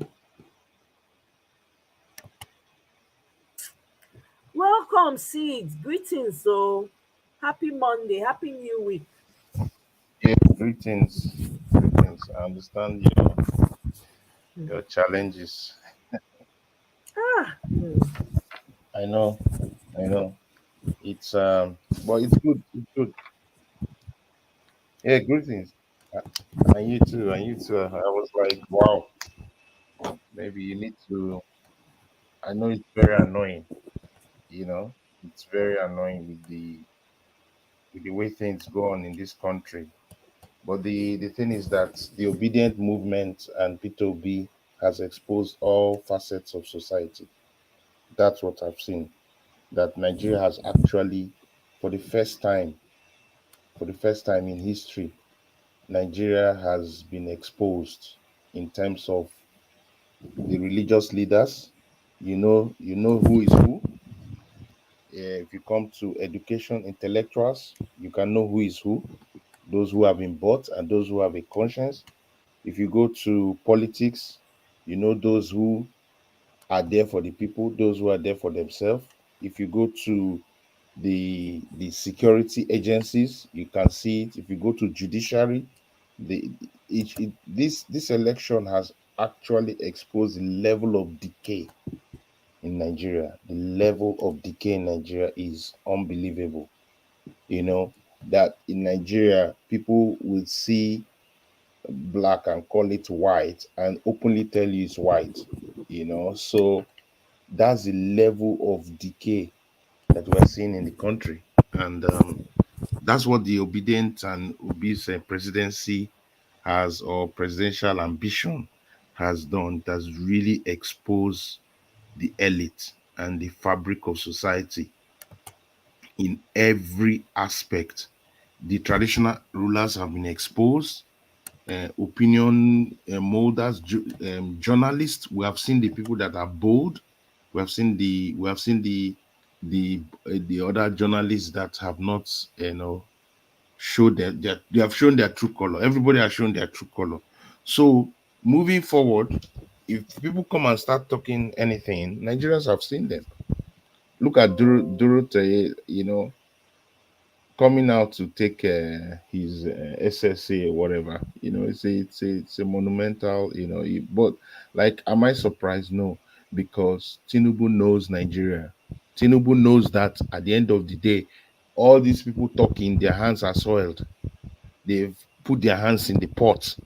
So when it's time, everything will come out. It's just a few people, a few elites, a few elders that their hands are not soiled. All of them are part of the game. All of them are part of the game. So he knows that the judiciary is bought.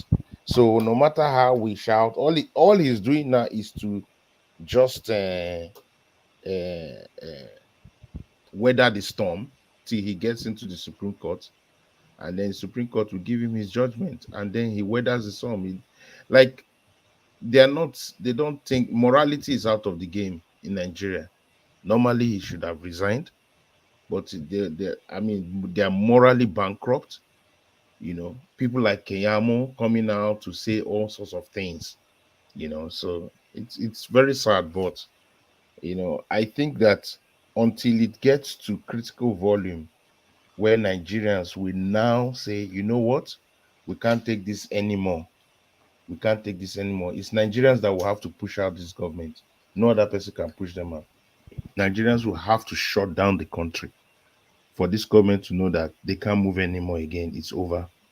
But if Nigerians, like we always do, we endure it, we just manage, and if we continue doing that, then they just know that their mindset, the mindset of these elite vultures, they feel that we just give it time, we stretch it out a bit, they'll get tired, and everybody will move back to square one. Give everybody a bit of the cherry, give everybody a bit of the goodies, and then everybody will relax. That's what's happening. They use traditional rulers. They'll come and start talking anyhow. They've used religious rulers because they know that everybody is on those things. Every sector has been infiltrated. So if you come to religious rulers, you know those people that are sincere now. Now Nigeria knows who is sincere. They know the religious leaders that are saying the truth without, because those leaders are not soiled. But majority, 3/4 of Christian or imams are already soiled. Traditional rulers, north, south, east, south, soiled. Politicians, very few remain standing. Legal luminaries, very few remain standing. They're all soiled because their hands are in deep mess. That's why they can't talk. It's like he has gagged them. There's no way out. Like Nigeria is decayed to the core. You go to institutions of government, it's already hijacked. You can't even go that side. That one is done. So the truth is this: Nigeria is going to really find it difficult, especially to even attract anything. Investors will not come to a place that your judicial system is corrupt. Investors will not come to a place that the security system is moribund. No, they can't do that. So the whole system is incorrupt. Even the so-called labor unions are empty. They're all empty. They can't even muster a simple strike. They can't. They can't do a simple strike. Simple strike they cannot.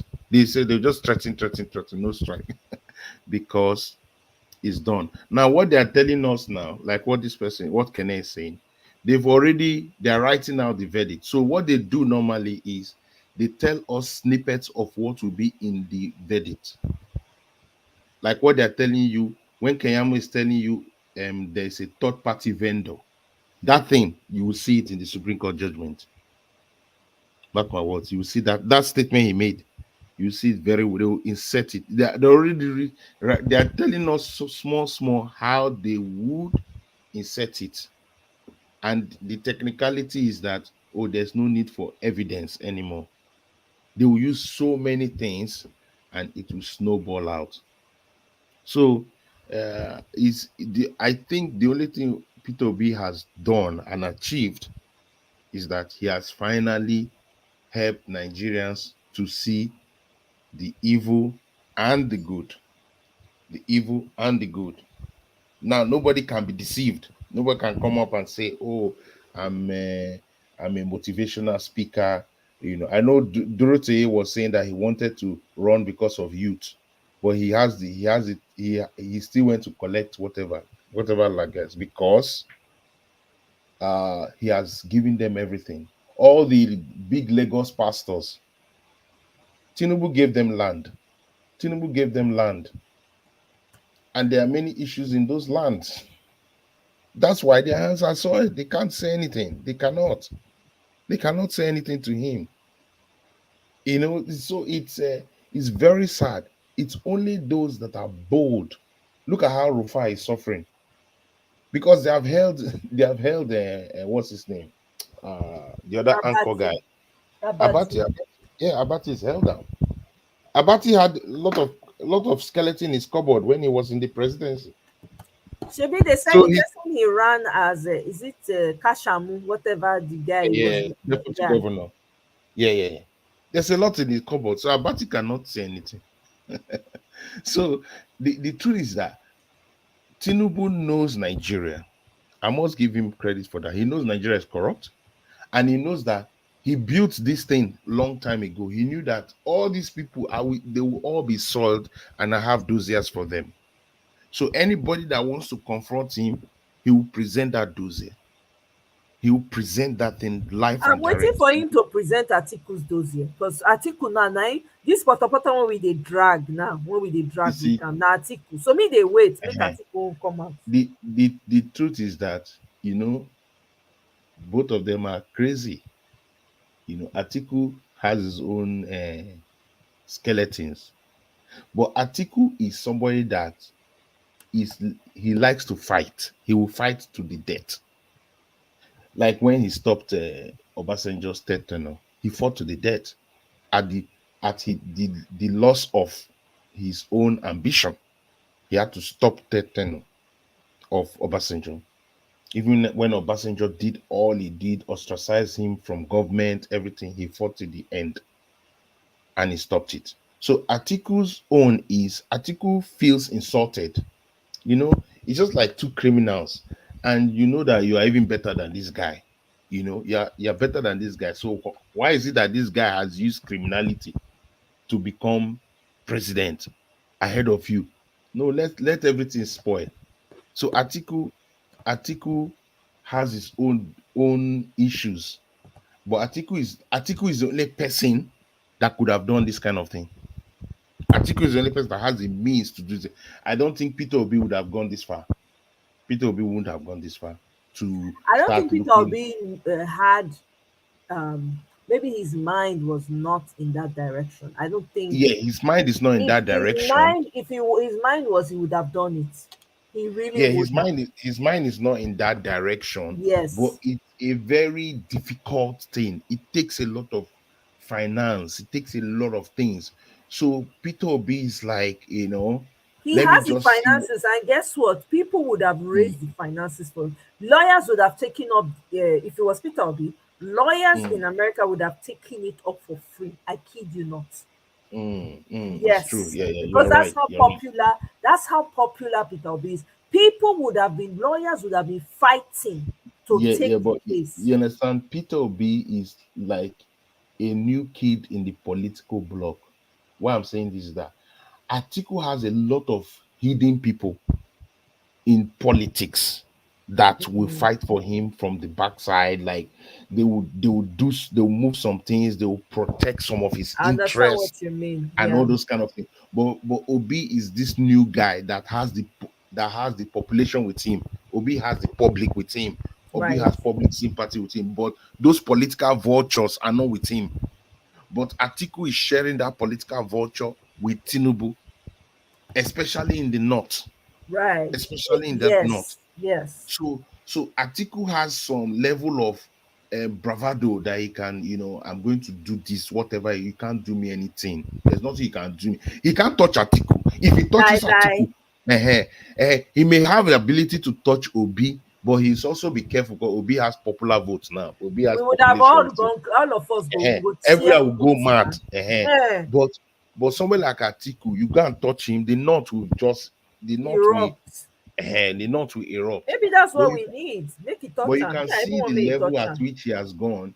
I think he appointed Dati's brother, who is Yes. about here. So Tinubu is somebody that will do anything money can do. He will use his money. He has bullion vans now. So he has enough money in stock to push everybody that can be pushed with money, to suppress everything that can be suppressed with money. And I can bet you he has even used money on Chicago State University.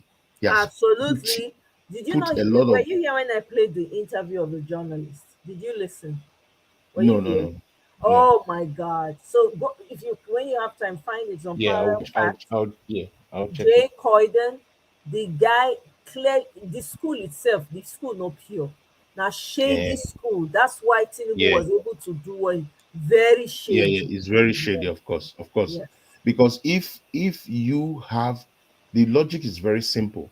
If you have gone to a school and you don't have a certificate, all you needed to submit to INEC would have been your transcript. You tell INEC, I don't have my certificate because it's missing, but these transcripts show that I've attended this school, period. Or you go and get to the school, you pay some money, they will give you a new certificate or give you a document to certify that you have graduated from that school. It's a simple thing to do. What is the, why do you need to go and forge a certificate if you have graduated? There's no motivation to forge a certificate for somebody that has graduated. Right. There's really no motivation for that. So the problem is, why forge a certificate if truly you have graduated? But the truth is that he did not graduate. He did not graduate from that school. That is not his transcript. That is the truth. But Chicago State University knows that if they go against it, the whole university is already in problem. The whole Yeah. university will fall like a pack of cards.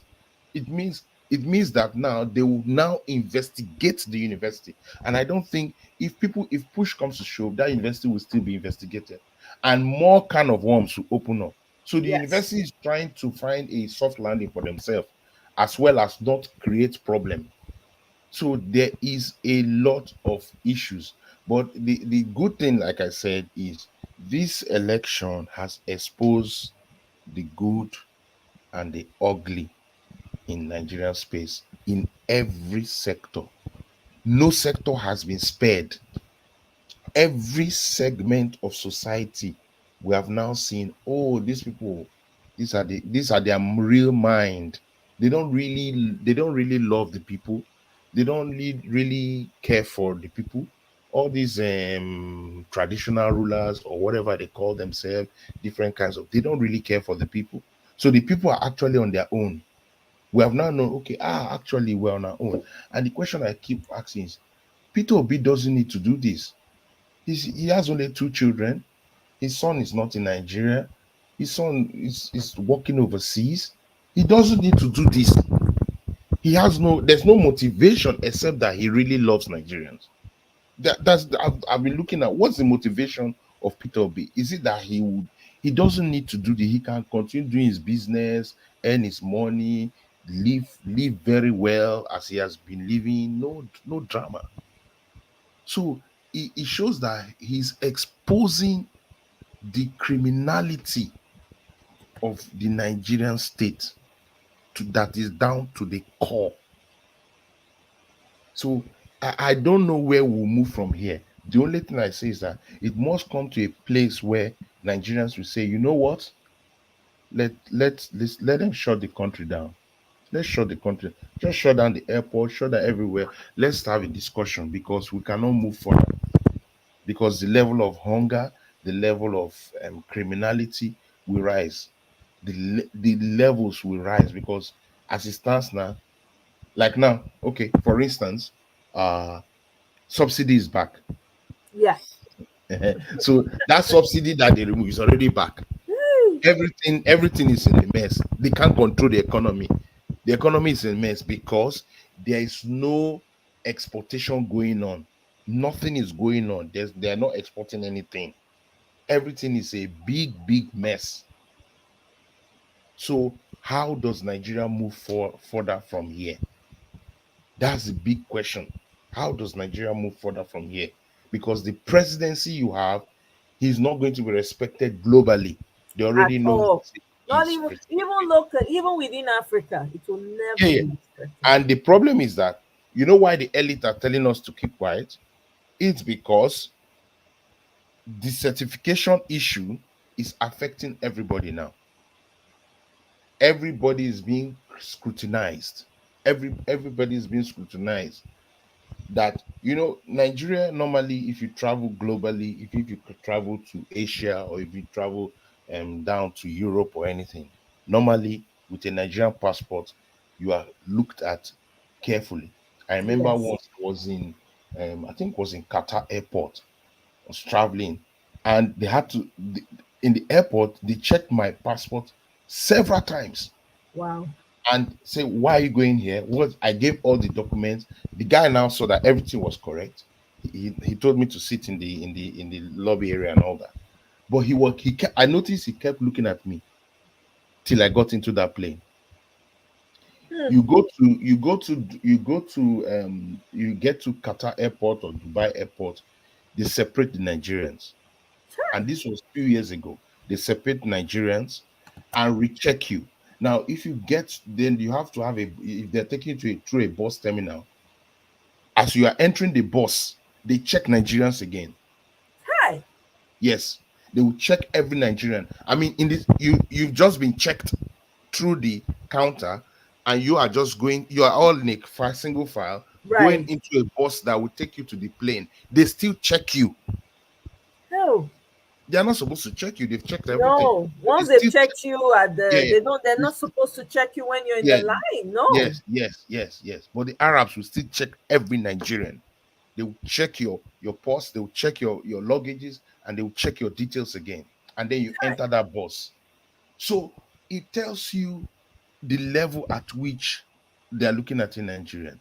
That a Nigerian is a threat, is already a threat. You must first of all confirm that what he's carrying is not fake. His passport is not fake. You must determine it because what they said in that deposition is what the mindset is, that they always Yes. forge certificates. They always they know. And what they're saying is not a lie. It's just that it's now officially confirmed because your president has a forged certificate. It's an official confirmed thing. So what it means is that there was one time I was trying to get an admission in a university. So the HOD of that university is a British man. He said, yeah. I told him, okay, you're coming from in this university in Nigeria, blah blah blah, and he said, yeah, but internationally we don't really reckon with it. That's how he put it to me. Hi. Internationally, we don't really reckon with it because there are a lot of things that can go wrong. So we want to verify certain things. And that is the truth. So imagine what happens now. That's why you see these issues of nurses in the UK. There's going to be series of verifications that must be done on certificates coming, especially from Nigeria.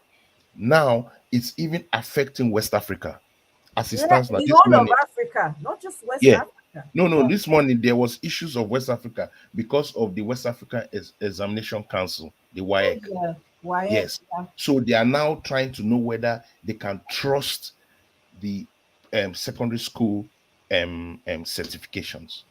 Hi.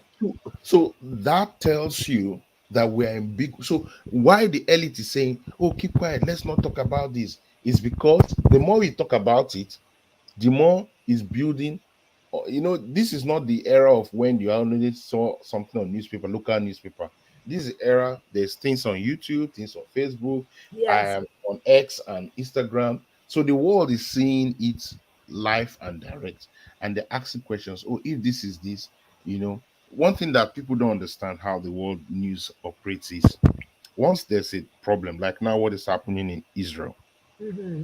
as soon as something like that happens, all countries, European countries, first world countries, they activate. They activate their security. They say, okay, let's look at all the synagogues, let's look at all the churches, let's look at all the mosques, let there be no reprisal actions. They begin to take certain measures immediately. as soon as they see something like this, oh, there's certificate forgery, the president may not really be, and he's somebody that is there to be this. They look at what the FBI files have for him, they check it, they put it across Interpol, they say, okay, let us ensure the next level of screening on certifications that come in from this particular country. If you go to, for instance, Department of Immigration for like Australia, all right, if you go there, you will see they will say for countries like Nigeria, Pakistan, there are about 5 or 6 countries, their certifications need to go through this. That's how it is. Yeah. Go and you can check it. I'm not saying something that you can't check. You can check it. Go Department of Immigration Australia. For certain countries, they have to put a new layer for those countries. So if the problem increases, and this thing I'm telling you was few years ago, so what will it be as it stands now? They will say, okay, there's an issue with this country in terms of the certifications they bring. So we need to ensure that there's a new level of verification for this because we need to trust it. Or we'll say, you know what, they have to do another extra year of maybe this to confirm that they are genuine lawyers or to confirm that they are, genuine engineers or doctors or whatever. So this is what we're saying, that Nigeria has fallen like they're to the level. And to somebody like Tinubu, he doesn't care. Doesn't really care. Is the only thing they see is their ambition, and which is very, very sad. So I think moving forward, it's either Nigerians say, okay, we allow it, like we always do, or we say, you know what, enough is enough. After the because the Supreme Court will not do anything different. I don't. I'm optimistic. I hope they can rise up, but the Supreme Court that I know, based on their antecedent, will do nothing. They will throw out the evidences. They will with technicality that it is late, that the evidences were not in the appeal. If not, they would, if they allow it, they would bring up different statements that they are already throwing out, and they will continue doing what they want to do. So I'm not trusting the Nigerian judiciary because it's already bought. There's no way they can go against the grain. So it's very sad. And Abakoba's statement, I mean, I understand Abakoba in terms of he does, like I said, they don't want it to, because it's affecting all of them, in terms of the educational quotient. These guys, they do a lot of courses and all that. So they go out and they're feeling embarrassed. So they don't want the embarrassment level to be high. So that's why they're telling everybody, keep quiet, keep quiet. But he shouldn't have said what he said, truly. He should have just left it to be, let the government, because Sabakoba is already a settled man. So I don't know why he had to start doing his own bidding. So it's very sad. The thing is, thank you very much, Sid. Everything you said, there's nothing that you have said that does not resonate. I'm telling you, you said it all. And it's interesting that you pointed out the fact that, you kind of pointed to the fact that the reason why the so-called freaking elites, which I really don't, that name really is not even, well, the elites, the reason why they trying to gag or don't want us to be shouting is because it's going to one way or the other affect them because their credentials, everybody's credentials going to be checked. And the more we keep making noise, the more it becomes popular, the more people want to, you understand, look in deeply. It's going to one way, it's going to touch them. That's why. It's interesting that you stated that. I never ever thought about it from that angle at all. I'm glad that you mentioned it. It's a very, very important point. This is why. But my question is, it didn't get bad overnight. This is where my anger is coming from. It did not get, and this is where a lot of us, all our anger is coming from. This country did not, Nigeria did not get Yeah, bad overnight. yeah, These people were already grown, they were already adults, they were already fathers. in 1999. When this Yeah. criminal came in and was buying everybody off, there were people who had the opportunity to take care Mhm. of this issue once and for all. What did they do? They collected money and they kept quiet. Abi, even Yeah. Atiku, the Yeah. file got Yeah. to Atiku. What did Atiku do? You see, the evil that men do come after them, the same Yeah. wetin dey It's true. happen now. At the Yeah. end of the day, not be now e come say, man, I have to do something now, I have to do something now. At the tail end, make it make sense. You Yeah. people were there, you were supposed to fix the society so that your children will not have to deal with this crap that we are dealing with right now. You see, the truth is this, and when if you understand the story of Nigeria in terms of, especially after Abiola, and then the issue of June 12th, we now moved to the interim national government of Shonikon, and then the military boys were reluctant to get out, and then we had the Dark Goggle General Sani Abacha take over, and basically wanted to morph into a civilian president until he died. Now, when he died, Nigeria was at a very critical moment. Abdulsalami came in. Abdulsalami's wife, I think it reportedly told him that he should ensure that he hands over in the next 1 year. She was a justice. She said, no, you can't stay more than this. You need to hand over immediately. So Abdulsalami had goodwill. That's what the goodwill that runs. Not that he was not corrupt. He had goodwill. And then he decided, okay, we'll hand over. He opened his government. The first thing they now noticed was that when they opened it, PDP, who are the G24, formed a very big party called the PDP. The G24 formed a big party called the PDP. The topmost leaders there was Ekweme. Ekweme was the topmost leader. He was running for presidency and he was to win. But he made a statement that gave the military a lot of problems. He was the person that formulated 6 geopolitical zones. He was one of the people that postulated this thing they call the 6 geopolitical zones, you know, and to Ekweme. create, yes, and to create also in these political zones, um, security networks. So security will be very decentralized and all that. The military was not going to buy it. So in order to trump trumpede him, they released Obasanjo, who was still in jail. But they still kept people like Guadabe, kept some other guys in jail, but they released Obasanjo in jail. And the first time they released him from jail, they asked Obasanjo, I will you be interested in the political space? He said no, he just wants to go home and rest. But IBB was still running things. So because Abacha is dead, so IBB was the shadow behind.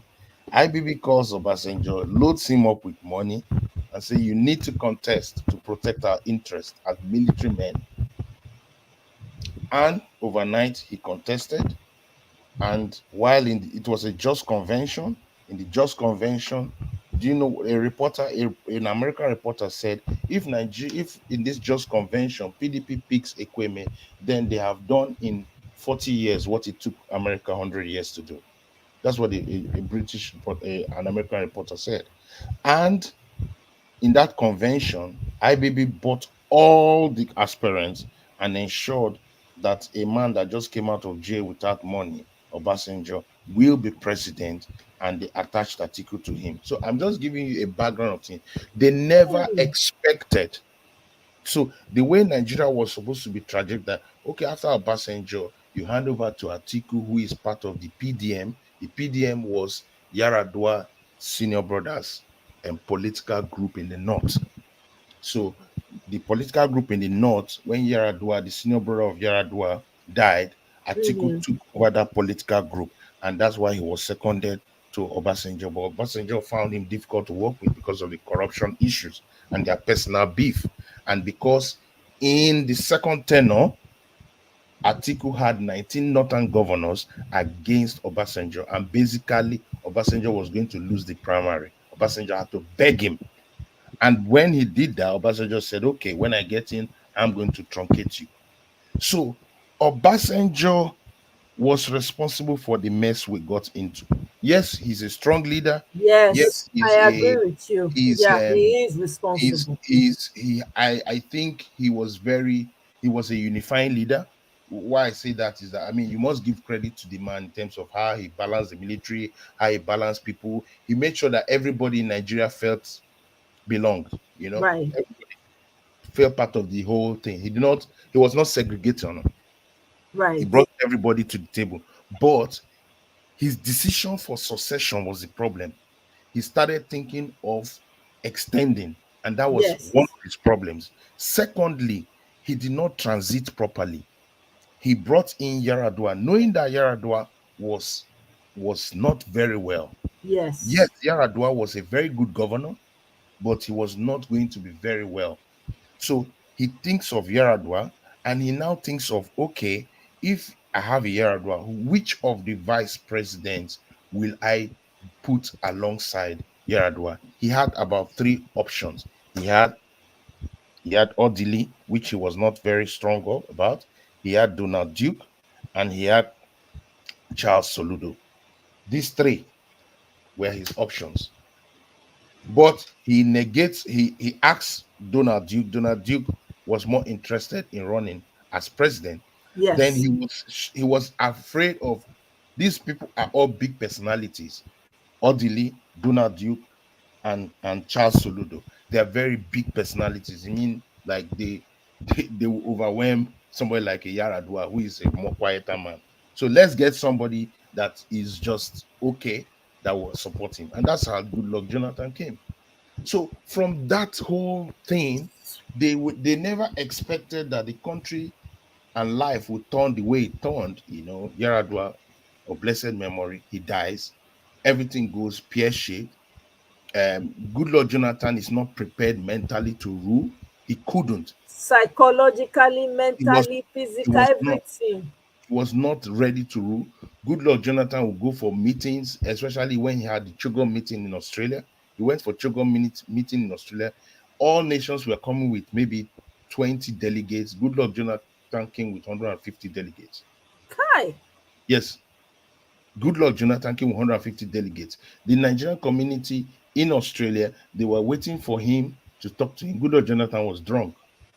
Oh He my didn't come. God. Yeah. I mean, it's a known fact, very, very known.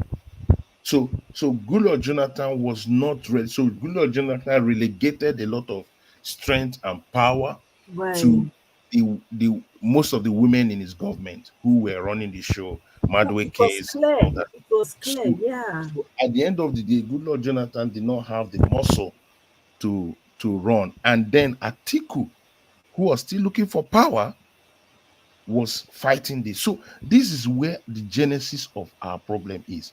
And nobody, they still feel that they could rectify it. Nobody was expecting somebody like a Tinubu to win because they feel that they still have power. PDP felt they have strength. They'll keep rigging the elections and keep winning it. There's not going to be any stop to their train. Unfortunately, two things happen. Jonathan loses power because he has no strength to fight it. And APC comes in with Buhari, scams the whole country. And we now have a new element, Peter Obi. Nobody envisaged this man. The reason why we're still talking today is because of Peter Obi. If it was an Atiku versus Tinubu, we would have checked out. Everybody would check out, normal life continues. But nobody, the elite never anticipated Peter Obi. That's why even when Atiku is the person that went to the court, they are still they are still attacking Peter Obi. I Yeah, mean, Atiku, exactly. Atiku is the Everything person is that Peter went to Obi. that. They never attack Atiku. No, you're Atiku right. went to that court. Atiku went to the US. Atiku got Yes. the things. But why Atiku is is it the one that? that's exposing all of this. But why is it that they will still fall back to the obedient movement? Because without the obedient movement, Atiku's voice would have been drowned out. Because the Completely. PDP boys are is where the Weak. money is. They flow where the money is. If the money is not, they have finished Atiku's money now. So let's go to the person that has money. No, it's the truth. It's the Exactly. truth. That's what's happening. The only guys that are with Atiku are his very personal associates, and there are not many. There are So not many. It's obedient. It's well-meaning Nigerians that have it's raised. obedience that have been talking. It's obedience that people like David Hudeyi, all those guys that have been really the noisy lots. Okay, but the real PDP guys, they've checked out. They are collecting side jobs. Tinubu is giving a job because to them politics is a game. If you lose, you're out. We jump train, we follow, and that's Nigerian, typical Nigerian politician. They are Right. not loyal to anything. They are loyal to the money. They are loyal to the paymaster. That's what it is. So Atiku is doing this for his own sake. Atiku wants to tell Tinubu, I'm going to rumple you. I'm going to make sure that you feel my pain. You will feel it. It's a personal vendetta. So that's what happens. Like what Kene is saying, it's correct. Shoinka, can you imagine? Shoinka is quiet. Suddenly he's quiet. A so-called Nobel laureate is now quiet. He cannot talk again. I think he called other people thieves. That's what he called obedience. He called them thieves. He called us fascists. Yeah. So now, why is he not talking? So why I build this history is that we make the mistake, the elites or whatever, they thought that it will be that PDP will rule for 50 years. They thought that they will continue their plan. But plans change. And when plans change, they were not envisaging that there will be a Peter Obi with the movement. And that's why when Peter Obi came, he Obasanjo felt okay. This is somebody that maybe the military can work with. He's not going to be too stressful to work with and all that. Let's give him the backing and see whether we can reorder the system. But Buhari is a very docile leader. Buhari was hijacked also. I don't think Buhari wanted Tinubu. I don't think Tinubu was the person he really wanted. However, Tinubu is more of a street fighter. Tinubu is street smart. Buhari is not street smart. All right, in terms of politics, Buhari is just a figurehead in the north. He's not street smart. He's not savvy. Tinubu is a street smart. It's just that Tinubu is just older now. If Tinubu was younger, oh my God, he will see how faster he would really clamp on people. But now he's an old man, so he's just trying to. He still has people around him doing a few things and all that. But it's a very sad situation. So I really blame somebody like Obasanjo that had the opportunity to really give us, the next 30 years of good leadership, because he would have been the father of the nation, and he would have been able, just like what Jerry Lawrence did for Ghana. Yes. There's how you would set up a country. Yesterday I was listening to a discussion or an interview of the Rwandan president Paul Kagame. Kagame. Paul Kagame. So Paul Kagame basically has ruled. He has changed the constitution. I think it's every 10 years. Now, the thing Paul Kagame needs to do now is, in the next 10 years, if he wins the next election that gives him 10 extra years, by the time he ends his tenure, he needs to make sure that the next leader coming into Rwanda will be very sound Yes. and will build on what he has He. laid as a legacy Yes. for Rwanda. Yes. That's what they did in Singapore. Lee Kuan Yew ruled for long, set up the standards, and then they are now building on it. And the country is now one of the most um, great countries to visit, and people is safe. One of the safest countries you can go into the world. You go to Singapore, you can go 2 a.m., 3 a.m., come out, life is going on. So you can sleep with your eyes completely closed, no dramas. So that is how you build legacy. So Obasanjo should have really, in that 8 years, solidify the foundations he has built and really get us a strong, healthy leader. He should have really stayed in PDP to ensure that when he says this is the direction, that's where they go. But his own ambitions came into the equation and that whole thing derailed till now. Now Nigerians are struggling to even bring a good leader. Nigerians are struggling, and once Tinubu solidifies his leadership, I can bet you he's going to be there for 8 years, and then he hands over to Shetima, and I don't know where we'll go from there. That's the truth. Shetima is even worse.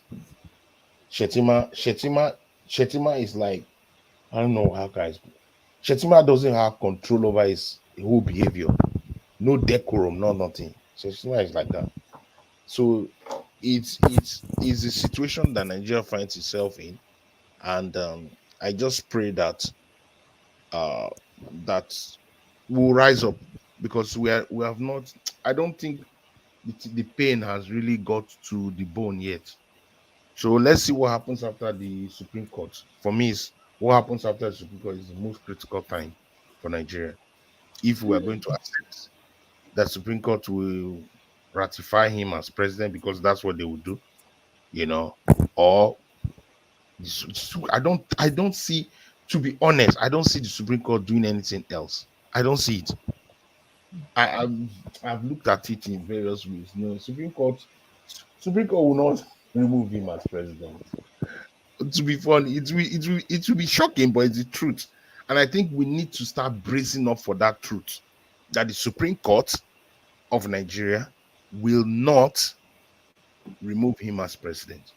It will I not. already know that. I think a lot of people know that. I personally am not even, I mean, even when they said they were going to go to the tribunal, to me, it was a waste of time, to be honest. No, And it's we all just saw how just that to played out. finish. Yeah, it's just Yes, to finish the the Supreme, process. go ahead, sorry, go ahead. It's just for P2B and Atiku to ensure that we need to completely confirm that the Supreme Court is useless now. They That's need to confirm that this Supreme Court now is useless. So Nigerians, fend for yourself. yes, That's what will come out from this. That at the end right. of the day, Supreme Court is useless. These all these sons, and I don't know how they give people son. It's like son is my God. For This you to guy, say, Odin Kalu, he said it. They just appoint. It's not by the it's person that very knows the work no the no no no most. no no no no. They give it to their girlfriends, their Can you wives, their imagine? daughters. Give some What's his name? Ariwola what's it called? Named his son. Abi he appointed his son as can a you imagine? judge. Abi Yeah, yeah, just yeah, yeah, yeah, yeah. that's Nepotism. what they do. For me, I just feel that there shouldn't be too many sons in a country. At all. It's like Sansan. The sons are like Sansan. Look at them Yeah, with their dirty everybody's a wigs son. and gown. Everybody's a son. Like, Exactly. no, no, no, no. There Can shouldn't you be. believe that? Look at that justice that was reading the pet judgment, the tribunal. The man be like, who go school for your ear as he dey read? See I as he dey know, read, how many things you hear from wetin that man dey talk that day? but it's a judgment that was not his own. They had already written out the judgment for him. He So no even what's fit read dem well, even if not be him own. He no even fit read am. You no understand. nicest? He dey make Yeah, mistake. E be like who no go school at all. E be like who dey just give the wig and gown to wear. Ah God. yeah, but that's the thing now. The so-called sons, they are. I mean, you don't have too many sons in a country like this. For you to be a senior advocate, like that's a high level. It's supposed to be a big deal. That means that It's a big deal. That your understanding of jurisprudence, yeah, your yeah, understanding of the rule of law is on another level, it's on a as in very high level. on a high level with your experiences on the Yeah, yeah, bench and in real life and in yeah, yeah. association with your colleagues all over the world. You should be an authority in the Yeah, rule of that's what I'm law. saying. What's the body of work? Like for you to Thank be a you. son, there must be a body of. It's just like saying this guy is a an emeritus. There's a Or a body of work. surgeon, somebody who Yeah, or a surgeon. specialized. My Yeah, God. yeah, or a consultant surgeon. That Yes. person has body of work that he has done. He has done this many years. These are his papers. These are his right. These are his thoughts. Especially for a lawyer, these are his thoughts. He's written different papers, different books, different. His body of work is massive. Then you now say, you know what? You're a senior advocate. That means if you call him on this matter, it is very sound. And Yes. the senior advocates, let's say it's on jurisprudence, they will all be on the same tangent. Their differences will not be massive. At That, all. it's just like having same neurosurgeons. They should be on the same level. They should not be just just like miles apart. No, Yes. it's not be miles apart. Like they should be on that level of, okay, this black is actually black. If you look at it from all angles, as senior advocates, this is what the law is. It should not be something that did, like things like constitutional things should not be too subjective. I know law is a bit subjective in terms of perspective, but there are some things that are cast in stone. You can't change it. It's just what it is. What a senior advocate is. They shouldn't be many. They should be rare. And so that if you Exactly. bring in a senior advocate, you pay him dearly, because it's just like bringing a consultant emeritus doctor. You pay him dearly to come in there, or a consultant. So you don't even need him all the time. You can give other lawyers and all that to do. But when you bring in this person, what he's saying, that means he's an authority in that. But Nigeria, everybody says son, and a son will be lying. Like a son will be telling even a commoner what a commoner can understand easily. A son will just complicate it, and just because he wants to lie. Like, and for me, it's like, how has Tinubu done this? That bringing all these professions to disrepute, all this, a media professional cannot even say the truth, Yup. gagging everybody. you know so it's a very sad situation for Nigeria. And imagine a Tinubu, okay, if at the end of the day he's confirmed, okay, now you're president. Nigeria will now see what a dictator looks like, what a civilian dictator looks like. Because we know military dictator, at least military man, we know a military man. Once he stand with his gun, everybody be quiet. But now this one, the gun, you are not seeing it. That's the problem with this one. This one, the gun, is going to use every apparatus in government to control the media, control pastors, control traditional rulers, Yep. control education. He's controlling everything. He will shut down Everything. internet when he wants to shut down internet. He Yep. won't care. So at the end of the day, even all these governors, when he starts, you will see it now. Yeah, especially Abia State governor is going to face him. He's going to face him. He's just waiting for his time. Let him finish. He will face all these other parties. Everyone will start moving. He was going to do it because Tinubu he operates by state hijack. That's all he does. Operates by state hijack. Unfortunately, but Nigerians, it's death for Nigerians if they want to. I don't think Nigerians have got to the stage where they want to fight. That's all I always say. It's Nigeria never get to the stage where they want to fight. If when the team pain us where I think we will fight, but it has not pained us where. So everybody is still finding way to adjust. And Nigeria is not going to work. Are they not going to work? They're all going to work. Nigerians are going to work. They're entering transport. They are paying for it. They are moving on. Yeah, Nigerians are moving on. You If are the thing very is correct. Oh. painful, You are very if the correct. thing has paying us, if now You we know, can't go eat, work again. You just wake up. You just the verse. eh, if at the end of the day nobody can buy food, people are trekking, eat, you can't eat, then Nigerians will now say, we die here. But so far as things are going, people will just be moving on.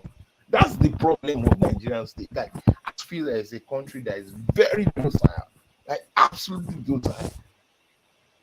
Look at Palestine and Israel.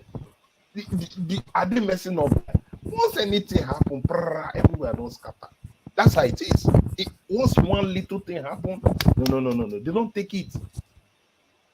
Even Palestine, that is a place of controlled movement, they still have light more than us. they still have light. How can that be? Palestine, that is every day there's something happening in Palestine, Gaza Strip, all those places. Those people still have water and light. They just shut it down now. Israel still gave them water and light. Even when they're under occupation, they still have complete water, complete light, complete internet. A place under occupation, yet Nigeria that is not supposed to. Well, we're under occupation, but we don't know. Maybe we're under occupation, but we don't really know. We thought that we are free, but we are under occupation. But yet we don't have light. You can't, no guaranteed light, no guaranteed water, no guaranteed security. It's better to live in Palestine. Truly, it's better to go and live there under occupation. I know that there's light, there's water. The only thing that the people will not move too much. So it tells you the state of things. And the Palestinian people have to fight because it has reached critical point. They want to be heard.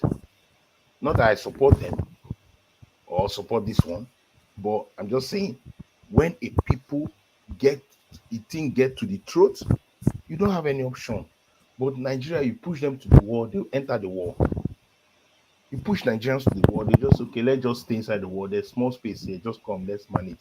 No, we shouldn't be doing that. We should. That's why we'll keep talking. That's why we'll keep telling them that Exactly. this corruption, this impunity, you can't tell us this is black when we know it's white. You can't tell us that. We're not going to agree. It's forged certificate, and forged certificate is forged certificate. Nobody can tell us what's forged. I mean, imagine telling Nigerians that certificate is not forged. Like what? What nonsense is all this? Telling us, is it that we didn't go to school? And basically, they are telling Nigerians, you people are fools. You people don't know anything. All your education is useless. That's what they are telling us. Of course. They are telling us that all the academic work you did in school is completely useless because you don't know your left from your right. You don't know when something is forged and when something is not forged. So it is, it is very, very, very sad. And you see, the worst part of it, what pains me more is religious leaders. Religious leaders. Okay, I can give politicians a leeway. Politicians, they can lie, they can tell you what you feel like telling you. Okay, I forgive politicians. But for a religious leader, whether imam, whether anyone that the person is going to, Christian pastor, no. There are certain things that are no. There are certain things that are no. You cannot lie. You must say the truth for posterity's sake. The late Chinua Achebe, he never took any award from Nigeria because he said he's not taking. It was a protest against leadership. That why are you giving me an award to gag me, to stop me from talking, that these things are wrong? No, keep your award. Keep your award to yourself. That's what real men do. They say we are not doing this, and posterity will marking that this man, why did he deny an award that he deserves? He denied it because he was making a statement that you can't gag the Nigerian people. We will say bad leadership is bad leadership. So it's a call out to these pastors. They're all copying out. They're copying out. And then on Sunday morning, the same battered people, the same bruised people, you call them on Sunday morning and you rile their emotions so that they will feel good, and then they will give you their hard-earned money again to offerings and all that. And I'm not against giving offerings and giving tithes. I do that myself. But what I don't like is not being able to say the truth to leadership. One of the greatest pastors that lives in Germany, he said, evil continue when good men do nothing. He said it, that statement was made to Hitler when Hitler was killing a lot of the Jews and exterminating them through subtle movements, even before they became very dangerous. He said it to government. He said the way you are treating these people is wrong. It's wrong. They are human beings. He was killed. He was arrested by the Gestapo and he was killed because he challenged government. He was a German. He was not even a Jew. He was a German. But he stood for what it is. So the truth is that all these people are not standing for what it is because their hands have been soiled one way or the other. They have Tinubu has somehow given them something in past, so they cannot afford to go against him or talk against him for fear of being attacked because they have their businesses in Lagos. I mean, Abakoba has been in Lagos. Other guys have been in Lagos. Who wants to be fearing his life? Somebody like what's his name? This lawyer of LP. This Kenneth Okonkwo, no, the Yoruba guy. Um, lawyer for LP. no, he's part of the spokesman for the Labour Party. This Spokesperson. Oh, Dele Farotimi. Dele Farotimi. Nobody wants to be something like Dele Farotimi. Who Tinubu wants to be killed, man. Nobody, but he says it as it is. Mm-hmm. He says it as it is. Yep. Yes, you would suffer. You would suffer because they would come against you. They would stop you from anything. They would not want any of your things the person's things to prosper. They will frustrate the person, But just say it as it is. Say it as it is. What will they do? Say it as it is. Look at the whole country. If you want to export things in this country, which should if exportations are going on and your forex will increase, the naira to dollar value is simple economics. But look at the routes. The only corridor you have train in Nigeria is the northwest south corridor. The northeast corridor, which comes into the eastern states, there's no train. What you are just telling the people is that you will not be able to bring out your goods. You are basically putting that whole place under lock and key. Can you imagine? How does the country think? The people that should be able to produce their things, those people are traders. They are traditionally traders. So you empower them so that they can be trading their goods and bringing forex into your country. No. We'll close it. Let's just put it for Kaduna and Lagos, all those places. Let it stay there. The train Because should they not don't want they don't want that region to be rich. They don't want them to have money. They don't want any competition. They want to monopolize everything so that they can chain it and it will be going into a few pockets. Because these leaders don't think of a nation. They are visionless. They don't think that the whole country needs to work. The north need to work. The south need to work. The east need to work. The west need to work. The country needs to be opened up. Everywhere need to be working. Once there's businesses everywhere, industries everywhere, youth will be employed. People will be, the innovation of the Nigerian will come to the fore. The young people are innovative, smart, wanting to do things. But these people keep wanting to put the people in a logjam, lock our minds, basically telling us that we are stupid people. That's what they are doing with this forgery. They are telling Nigerians, the amount of Nigerians that are educated globally, that you are fools. That's what they're telling us. They're telling us. And so we should keep quiet because if you talk, you're a fool. Why should you talk? You should just accept it like that. Exactly. You should accept it. And this culture of subservience, this culture of once the elder talk, nobody talks to him. Nobody asks him. Exactly. You dare not talk. Once the pastor has said what he said, nobody asks him, "Oh, pastor, this thing he said today, how is it?" Look at Jesus Christ. People asking Jesus Christ question. Jesus Christ asked them, "Who do men say I am? Tell me. I want to know, based on your survey, based on your interaction, what are they talking about me?" They say, "Oh, you are this, you are this, you are this." He said, "Okay, what of you? What do you think? Who do you think I am?" He was a leader that wanted to know what people were saying, know what was on the ground. But our own, no, you can't say anything that they are doing. Everything they are doing is correct. We don't question anybody. We don't question our parents. We don't question our uncle. We don't question our teachers.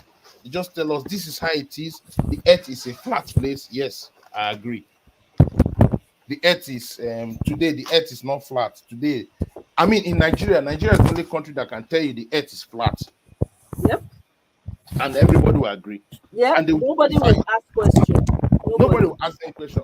But our book did not say that. They'll say, no, no, no, no, the earth is flat. Who is telling you that one? They will justify it. And somebody will come out in the public media, somebody's father will come out in the public media and be justifying rubbish. Oh yeah. Oh yeah. Justifying rubbish. The other time they say, oh, Bullion Van entered Jagaban's house. He said, did anybody's money get missing? Yeah. Then fast forward during the electioneering, they asked one of his member. He said, "Oh, the band just missed their road. They were Yeah. supposed to how can a brilliant van miss road into somebody's house? And Nigerians would just sit down and just laugh. You know what? Actually, it's very funny. Oh, yeah, it's actually true. Yeah, there's possibility of that. Yeah. I mean, I mean, have we got to that level of moral decadence in society? We have got to a level where people's morality are completely gone. Yes. Yes, we have. Like then why are we blaming Mesoma? Why are we blaming her? We should let the girl go. We should let the girl be. So they Because what she suspended did, her 3 years. yeah, what she did and what Jagaban did is not different. The same thing. No, Jabangban is the great great grandfather. Mesoma was just learning. No, Jagaban, she only followed in her great great great great grandfather's. she did not. Jagaban, the one that he did is much more than what me. Yeah. She's much more. It's much more because she went to the school. She did the exam. She She sat for the passed. It's exam. not as if she did She not passed pass. the She exam. just increased the Just number. increase the number. So it's not like Of course, I mean, At least you can point to the primary school and secondary yeah, school you can Mesoma point her went to. comments. She has friends. She has places. You can It was her prove that she wrote the teachers. exam, but it's just that she increased the score. Okay, and it was very clear that it was forged. Why is it new one not clear that it is forged? So it's a warped society, and we need to start praying for our children. We need to start praying. I think we need to read. This is a prayer from my heart that Prayer no go solve no, am. no, no. My See, prayer is not. yeah. My prayer is that let our society not get so warped that we start becoming how will I say it? Like there's a level at which a society can become like zombie. But that's where Like we are already. Are you kidding me? See, that is where we are as a society. It's already zombie. This is zombie moves now. Where upside down things are happening. The lies have become truth. If you tell the truth now, is you've committed a crime. yeah, To me, somebody were saying that to me, he had to be saying if he wants to sue me, let him sue me. Let him issue a writ out for me. That's where we've gotten to. People are zombie like, did you not just say people are still going to work? As we dey talk now, it's early momo in Nigeria. People are waking up to go to the market. They are waking up to start their journey, to start going to work. Nothing has stopped. That's a zombie society already. yeah, What are we yeah, talking about? yeah, If everybody say man, this thing wey dey happen no make sense, what is the point? If I perish, I perish. Everyday na people dey kpai. Let's just kukuma go there and let them kpai the number of people they want to kpai. We will not be where we are today. It's already there. Oh, don't forget. That's why I say it's no longer prayer, it's now doing. And to your point that you made earlier, until everybody, people wake up and say, you know what, let's sit this one out. People should not be walking in Nigeria with a criminal in Aso Rock. People people should not be, there should be zero motivation for anything. Nothing should be happening. Like literally, the system should come to a complete and total shutdown. That's what ought to be happening. The airports are not supposed to be functioning. Even the private airports that they have private jet parks, they're supposed to there nobody go there to attend to them. Domestic staff no go show up. They go just come out. The men when they wake up in the morning, they no go see domestic staff. Yeah, Drivers but go, everybody go shut the down. labor union that we have they not been bought? All those ones, Labor union those ones was have been bought now. That's why I say it is a city, it is an individual thing. Everybody needs to say, you know what, we have done. Who is labor union? Labor union is rubbish. All they do is is come out, make noise. Once they give them money, they shut up. That's all they're doing. And it's almost like they're even working in cahoots with the government to come and be doing as if they're angry about things. It's a lie. To make but they've people given think that they are but fighting about something. but They are not Tinubu has fighting about given anything. there's now what they call Iyao money. Have you heard of it? No, Iyalo money. You don't know that one? no, I don't know. Ah, they're giving money to all the market women now. That one Eh, is Tinubu's what is his sister or his mother? Which one? oh, the daughter, the one Yeah, that yeah, came out and was announced. Hey, God. yeah. So Oh, there's Iyalo money, market women money that they are distributing to market women. I think 50,000 to market women. So at the end of the day, you see, those people they distribute that money to, they don't know any better. You see, they'll collect that money, they'll come out to the market, they will do their own stuff. So it's dog eat dog. So I don't think there's any amount of thing that will come out. Even like now, Houdenyi and the FBI files. Hopefully, the FBI files will start coming out. We'll see more things. I don't think it will embarrass this government the way this government is. No, they don't care. They don't care. So yeah, we'll keep talking about it, but my problem is, can we talk for 8 years? Can we continue talking about, because when you talk about something, and at the end of the day, the person doesn't care, and other foreign governments will start working with them, so that's the problem. It's like Nigeria is just at the mercy of, it's only Nigerians that can save Nigerians. It's that only is it. Nigerians that can rise up and say, you Yep, know what, everywhere is shut down, we're not working, we're not doing anything, this country is not moving again, until he resigns. that's He it. needs to resign and step Yes, down. They need to resign and step down. We need a fresh new election, whatever it is. Even exactly. a fresh, I don't even trust a fresh new election. No, not with these same people. Not with Mahmoud, not with Okoye, not with all those people. They need to scrub that one first. They go kick them out. When they want to do fresh election, it will be fresh people. Fresh. We go make sure say the system dey work for our before our koro eye. We will testify to it that yes, the system is the machine they are going to use. I'm telling you, not with these people. Hmm. Oh. It's sad, but It's sad, I but think this is why we cannot be tired of talking. This is why we cannot. Because I tell you, with everything that you have said, which everything is true, I'm telling you, there's nobody that does not resonate with what you just said, with everything that you just laid out. But the fact is, it is when we are silent that we now become complacent. That means we have accepted it. You see this talk when we dey talk so, I tell you for free, dey affect them. Have you been on some of these agbado spaces? I have.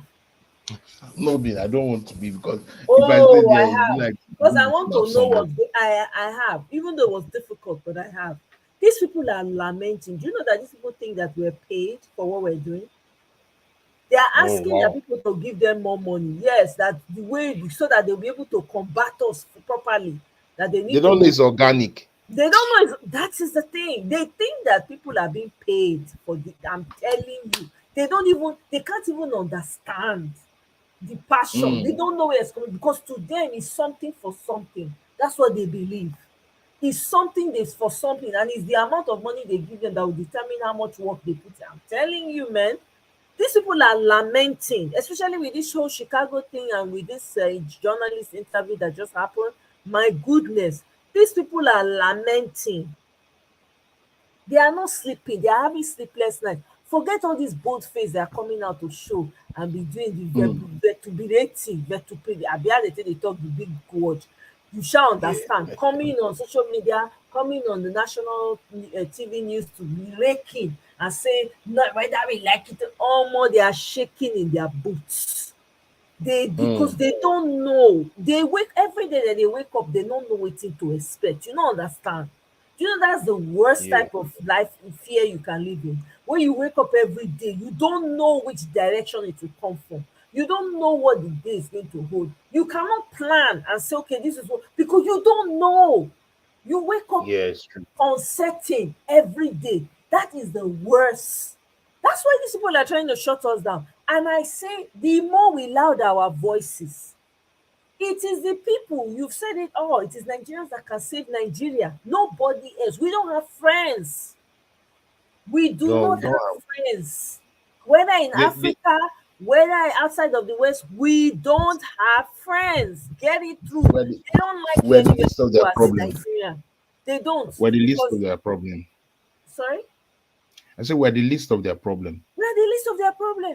Do you understand? So this is why we cannot stop talking. No matter how exhausting and tiring it can be, we The only have to thing the go only thing that ahead. will make America be worried is when their assets, the oil assets that they have in Nigeria, are affected. All right. The British, when their oil assets, all right, are affected. Companies like Shell, Chevron, ExxonMobil, those guys are in the South South. ExxonMobil is in Eket, very quiet part of Nigeria, Akwa Ibom. So it's Akwa Ibom is very peaceful area, no drama happening there. River State relatively okay. Um, so if you look at it, those oil assets don't have any issues. Yes, I mean, so why would they be bothered?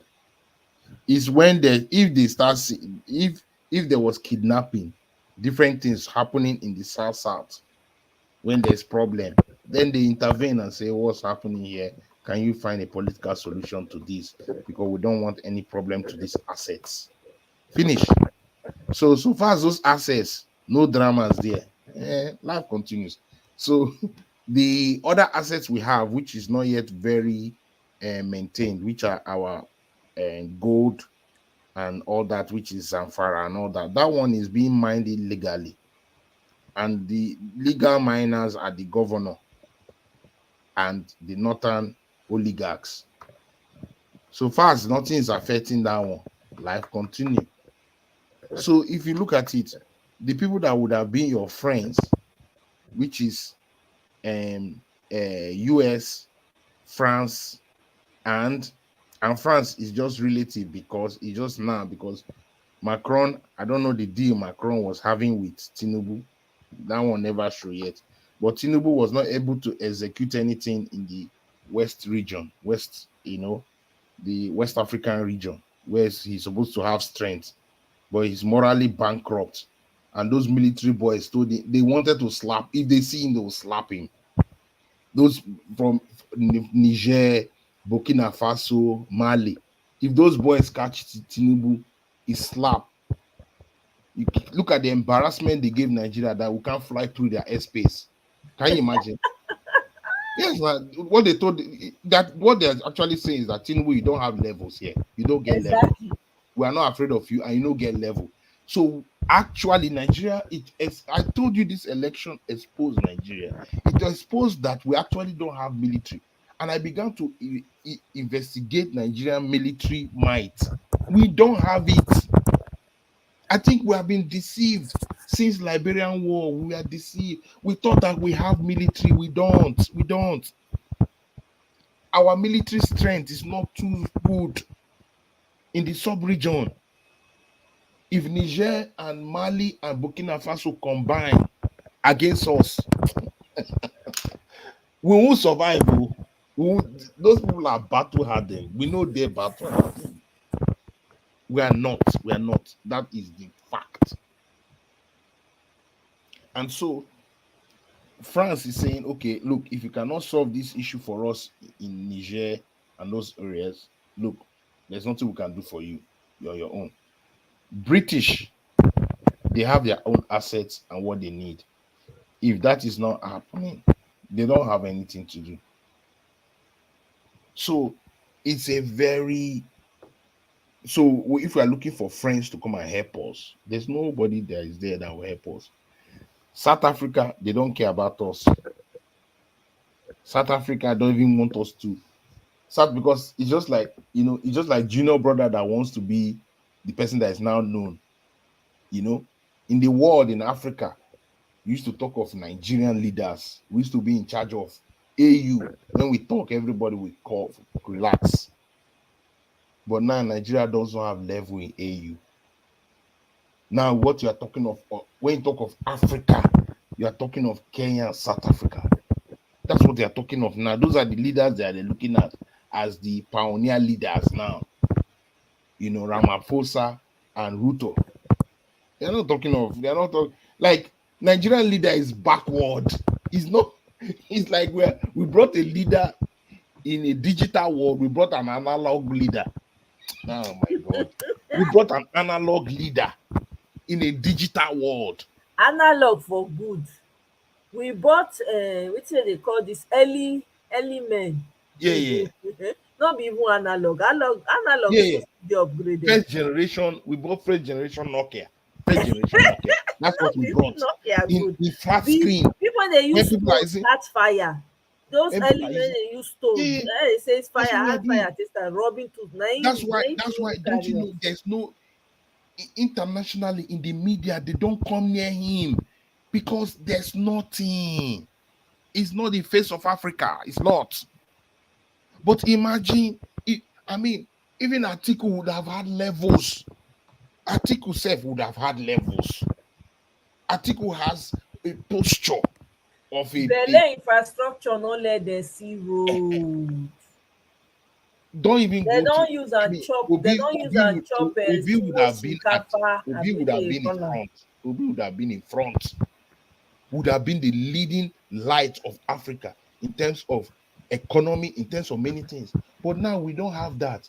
And so Nigeria is in a place globally that, in short, if you can even use another passport, use it and move. Let them not even know that maybe you're from Guinea. But so it tells us that we don't have anybody.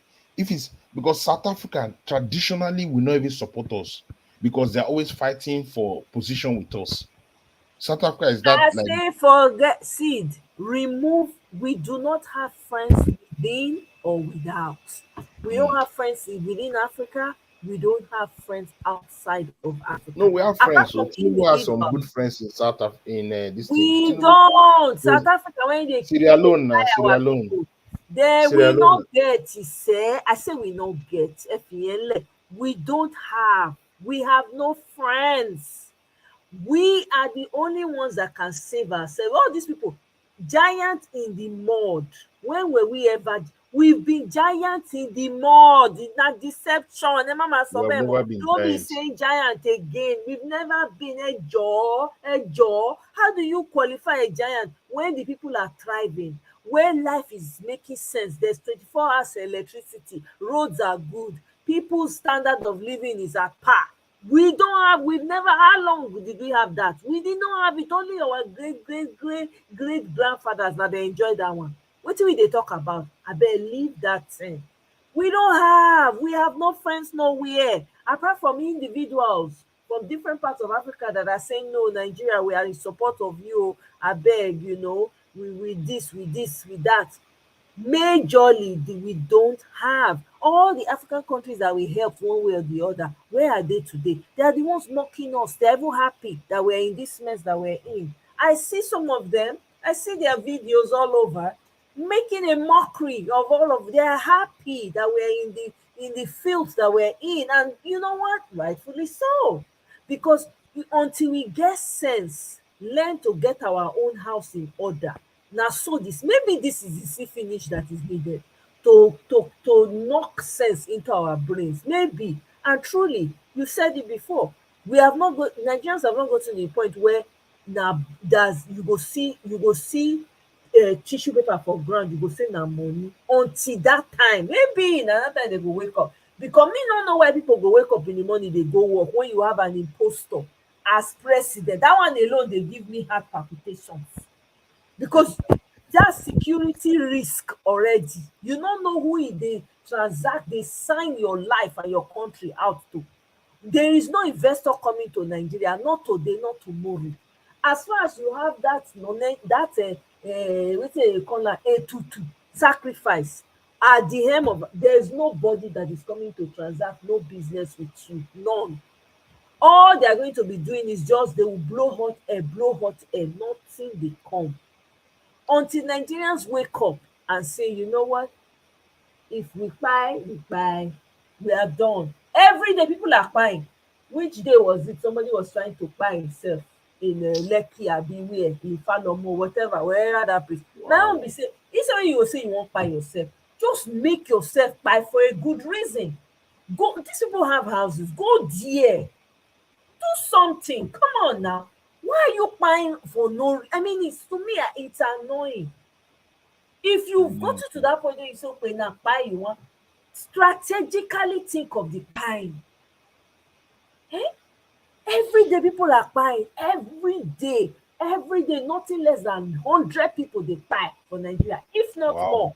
Every single day, and we no dey war, we And no dey fight war. Ha!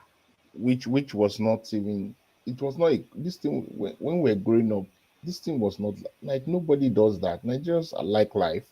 Nigerians like enjoyment. Like Nigerians can, it's the little people like now you can't even give your neighbor. I know those days when we're using transport, you pay transport for somebody. Oh, don't worry, I know you are, I know this person, I'll pay her transport, or I pay in transport. Like I don't, those things, those days are gone completely. Like people don't have the little money you have, like you just trying to barely survive. People are barely, like, even those in diaspora, if you are giving $50 or $100, sort out this person $100, sort out this person $100. Now you need to even double up that money, because $200 means nothing now. It means nothing to anybody. It means nothing, because by the time the person pays this, he can't even transport himself. He can't even pay for anything. Yet, in that same means, not that there's water, not that there's light, not that there's security, nothing. So, like I said, Nigerians, both in and out, must decide and say, you know what? I think they're not listening to us. I think it's like we're shouting and it's entering voicemail. They are doing what they are doing. So the best is to tell them, like, okay, you people need to listen to us. So let's not go to work. Civil disobedience. Let's just sit down at home. It's better you just drink water now. There's no point. There's no point, because then maybe they will listen. Maybe then they'll say, okay, we need to really look at this. And the question is, are there no good men?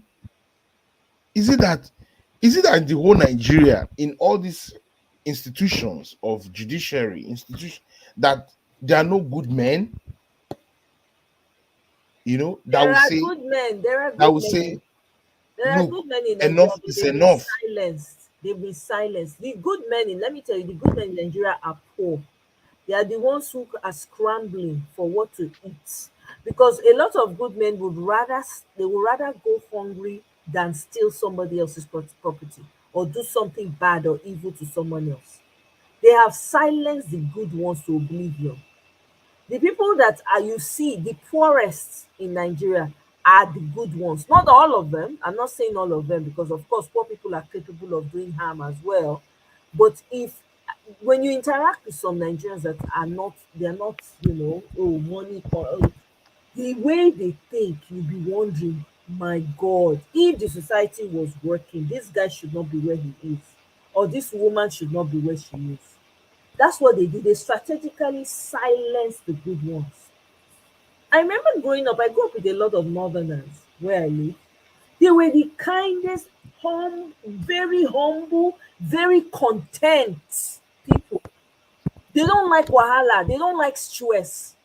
The new type of northerners we started hearing about, which I know they all imported them from somewhere, right? They started buying and just running people out of their towns. I said, this is not the north that I know. I grew up a little bit in Jos as a child. Mm. This is not, it is so unlike the North that I know. The North is very, very laid back. People are Yeah, doing their own thing, minding their own business. There's honor. That honor is very high for them, you know. yeah, They don't yeah, care so much about money. It's not about yeah. money. They It's respect about the, their honor and value. Yes. yeah. So this whole is an infiltration by people we don't even know. People that were brought over by your criminal government. Those are the people that are doing the damage that they're doing. Nigerians generally are, they love life.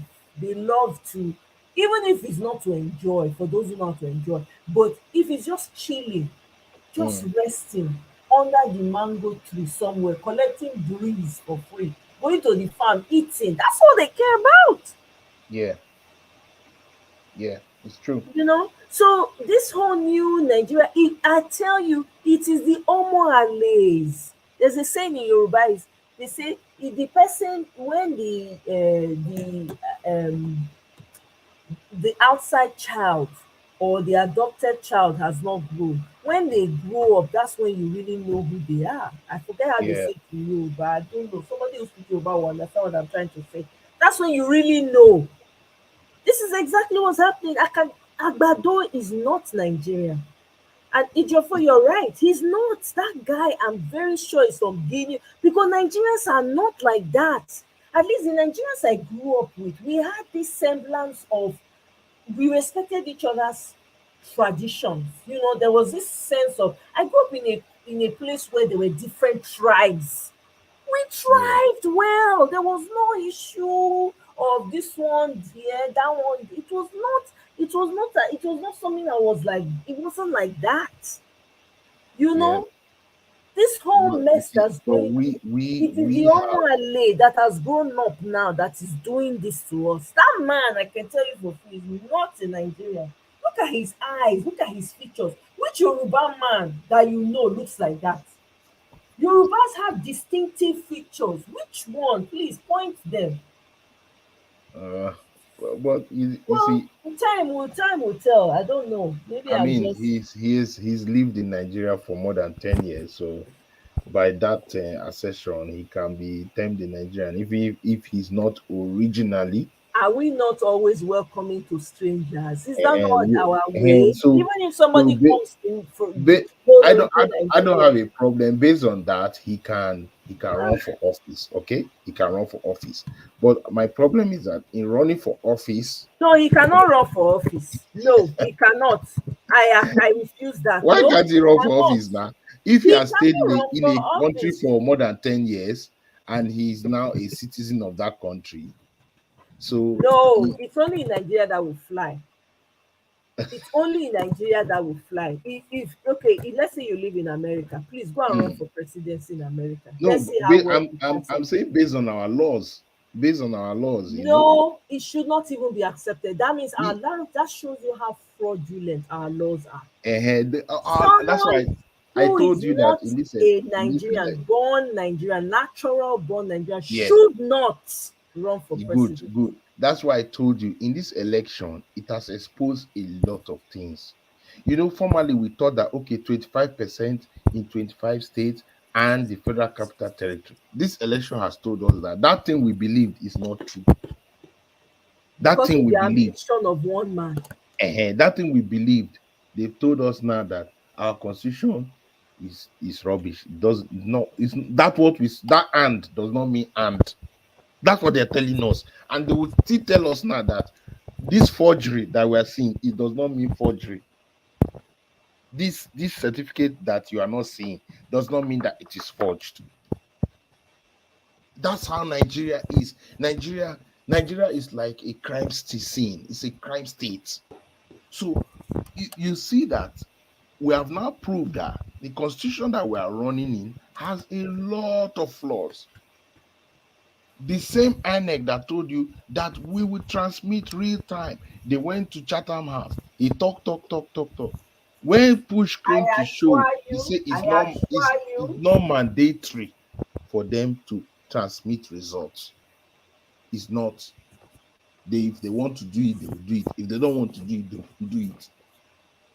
And and everybody goes with the flow. Everybody say, "Oh, leave them, and let's look at what the judiciary is." Nobody's saying this thing does not make sense. This does not make sense. You know. So at the end of the day, we have allowed the INEC that approved this man, the INEC that approved him to run, because he must have submitted his certificates. Now, if INEC is a proper organization, they have been given money to do due diligence. They give them billions of money for every candidate that is submitted. They have to do due diligence on their certifications, on their ages, on everything. Now, that person that submitted that is not the first time he's running for a position in Nigeria. He has run as a governor. That means you should have his documents. You should have his initial documents. If you compare it, do they look alike? Are there no discrepancies that even INEC itself has the power to disqualify? That's the level of corruption that INEC already has seen two same person but different submissions, discrepancies everywhere. INEC still has the ability to have disqualified him from the get-go. But no, he had bought it. And then INEC says, okay, we'll do IREV, we'll do this. Did you remember when Tinubu came out and announced that the cards that we have, the voters cards that we have, that they expire, that you will need a new voters card? Before INEC had to correct him. That means they're already dealing with that. Then they realize that it cannot fly. Then they now say, okay, how do we solve this case? Because now this case is now bad, because if this, look at Oshun that I'm supposed to control, I couldn't control Oshun. How are we going to do? So he must have brought out serious money. There must have been serious money this man is having that we have not. I don't think we can fathom the level of money that Tinubu has in stock. And now that he has presidency, he has already put his money men. His money men are all around. Edu, Wale Edu, and the rest of the guys in CBN and all that. So his money men are there. They are going to use the money now. They use the money for everything. Everybody will be compliant. All of them, all these men, they will be. It's very sad, but I think, like I will keep saying, Nigerians, when we are tired, we'll fight. If we have strength, and I pray that, I must say that the young people have really pushed. They've really pushed unbelievably, to this point that people are still talking on all the platforms. They can't silence us. Well done to Nigerian youths, truly well done. They've really you know they've really pushed him. I must even congratulate people like you. They've really pushed him. You guys have pushed him. I think they can't believe that till now people are talking about it, and even after Supreme Court verdict, people will still talk about it. So, but are they embarrassed enough? I doubt. That's the problem. That's my own problem. I doubt. And now it's like, okay, how does it help us as a nation now? Because this man being president, and he has not come out since. So he has not come out since to talk. He has not come out since to talk. Doesn't talk to anybody. He's only sending his own people to talk. So, you know, I don't know why. Even Edo people, why are they still tolerating somebody like what's his name?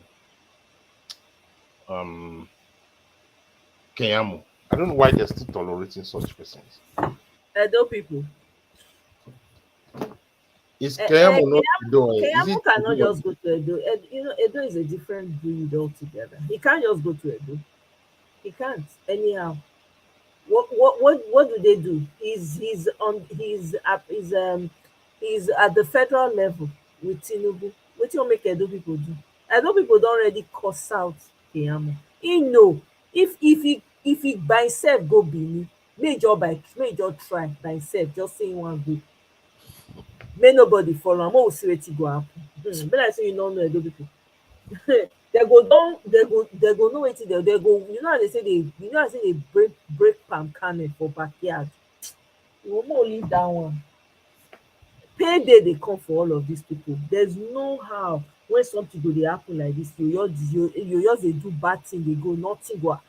Na time e dey take. See when this thing go happen, nobody know as e go take happen. Na small thing like this na im go start am. That is why when I tell you, these people no dey sleep, because dem no know where e go from come. They are not even na within them for inside there, people dey wey be say they something go happen. Whether na within them e go even start sef, we go ban. No be here we go dey. We dey here now. I But I we I, we I go pray, protect oh, I pray ourselves. that I pray that I'm looking forward to, there's this thing about the NSAS movement before Tinubu now brought talks to truncate it. The NSAS movement was was very, it was like something rose up in Nigeria. Something, people had had enough, and that movement on the streets, that saying enough is enough of this. I wish that we can rise to such moment again. I don't know whether the momentum is there for that, but if Nigeria can say, you know what, we're going to rise on the street and say you must resign, is that's the only way that a Tinubu will resign. Like occupy the federal houses, occupy the state houses, occupy the Senate, and say this man has to resign, because the judiciary has no balls. They don't have levels to stop him. They don't. He's bought them. He knows he bought them. He's just waiting for it now. He knows he bought them. Like 100, he has bought them. So the only people that can say no is the Nigerian people, to do a peaceful walk on the streets and say we are not moving again. We are not moving. We are going to do a peaceful resistance here. We'll shut down operations, parastatals, state parastatals, local government parastatals. Nobody works. Let's all sit down. Let's sit down. Until people tell us what is happening, let's sit down. Shut down. Shut everything down. Shut down. Let there be no light. Let there be no nothing. Everybody stay as they. If we can do that, then we can see whether the needle can be moved. But can it happen? Like now, most youths now, if you ask, 10, 5 out of 10 or 6 out of 10, they're looking for ways to Japan. That's the truth. They have looked at their future, they have looked at things and say, even now, to even go away from Nigeria is hard, because the certificate you want to go with, you don't trust it again. The certificate Nigerians want to go out with, it's not, they are telling, this thing we are saying is like, many people don't understand it. It's not, it's being vetted globally. The security systems globally are already, as soon as certain things like this, I repeat, as soon as certain things like this happen, they put another layer of vetting for a Nigerian certification. They don't even look at things like diploma. They don't look at things like HND, all those kind of things. They need to look at. Unfortunately, we should tell Nigerians the truth. They're not looking at these things again in Europe, in other countries, because there's a new level of vetting that that is being put to even check your bachelor degree, to check your whatever you come with. And Well, then I don't blame anybody from running away from Nigeria. I can't stop anybody from running. no, I'm that's what I'm saying. So if a lot of the young people are saying, you know what, it's the same thing that's happening, let's find a way, so you can't blame them. And then that's what these politicians are hoping on. They're hoping on that by the time the Supreme Court, throws out articles and filings, that it's back to normal and everybody will have It's to not live. going to be normal. It might look normal to them. It's not, I guarantee you. You know how, I don't know how to describe it. I guess I can't find the words right now, maybe because I'm tired. But it's not, this is not, it's not going away. Agbado, it will be shame in the morning, shame in the afternoon, shame in the evening. The ground dey reject am, sky dey but reject am, but wind dey see, reject am. see, Everywhere e dey go, boo boo go dey smell, people go dey I, carry I know how you feel. I know me, I feel that way. But the problem is, if somebody does not, okay, number one, Nigerian leaders are shameless. All right, Nigerian leaders generally, or African leaders, they thrive in shame. I mean, they work with shame. That's what you think. That's what they No, no, want no, you it's to not what I'm believe. thinking. No, it's not what I'm thinking. Okay, for No, no, instance, is what that's the image they want you to accept. To think that they are shameless, to think that nothing affects them. That's the whole point. It's like they're doing reverse psychology on you. That's what they're doing. And they are but being successful. Those but people are but as forget say that they're not na lie. They do you shame. think, wait, my Who sister, do go you dey think that they shame are at that level when go come out dey tell you say, oh yes, and indeed I'm ashamed, knowing they are, African, knowing Nigerian leaders, they're they not are going to not say that. ashamed now. They are not ashamed. If Keyamo is ashamed, if he's truly ashamed, he will not be showing his face. Yeah. Keyamo is ashamed. Let me tell you what they are playing. Like I said Mm, again, they are mm, doing reverse psychology on people. Let me tell you, if you read the what's it called, that book, the 10 something of power. I don't forget the name of this book now. And there's so many other books that let me tell you, when you get to a certain position, there are certain things, and you have to also understand these people are cultists. They are all mm, in a cult. They've sworn an oath. Okay, you're being mm. ruled by cultists. You don't know what their modus operandi is. Once they come together, they have to, those are things that they have to do. They have to make you, the perception that the public has to receive is that, oh, these people, they don't have shame, they don't have, they get, they do. They will come out and say the rubbish that they want to say. Inside their heart, their mind, they say, Kai, you don't get human being. Let me tell you, people when they do as if they, all this is when these Nigerian politicians they do. Now Mm, because they have sworn with their life, they have mm. sworn they all belong to a cult where Yeah, they yeah, donate their common sense, yeah. donate everything. It's all To about boldness, yeah, audacity. yeah, They will yeah. tell Oh, you, that's even if yeah. it is, swallow it up. Don't let the word say, ah, shoo. I've watched Yoruba movies now. Sometimes Mm, when they want to do some things like that, they'll say, eh, you are a man. If you do like this, even if you feel it, don't show it. Ah, not today. I believe that thing. Those people have shame. The perception they want you to receive is that they don't. They do. Let them mm. come down from their high horse. See now, watch. When this whole thing crumbles, you go see. When we say person go dey, I'm sure you've seen some movies where the bad guy is so bad, they've been trying to catch him, nothing. All of a Mm. sudden, when they catch am, they put handcuff for am. You go see them, they cover their heads, they put their But head but down. but Why? the problem I ask is Nigerians should not Nigerians forgive and forget easily. All right, Nigerians forgive and forget easily.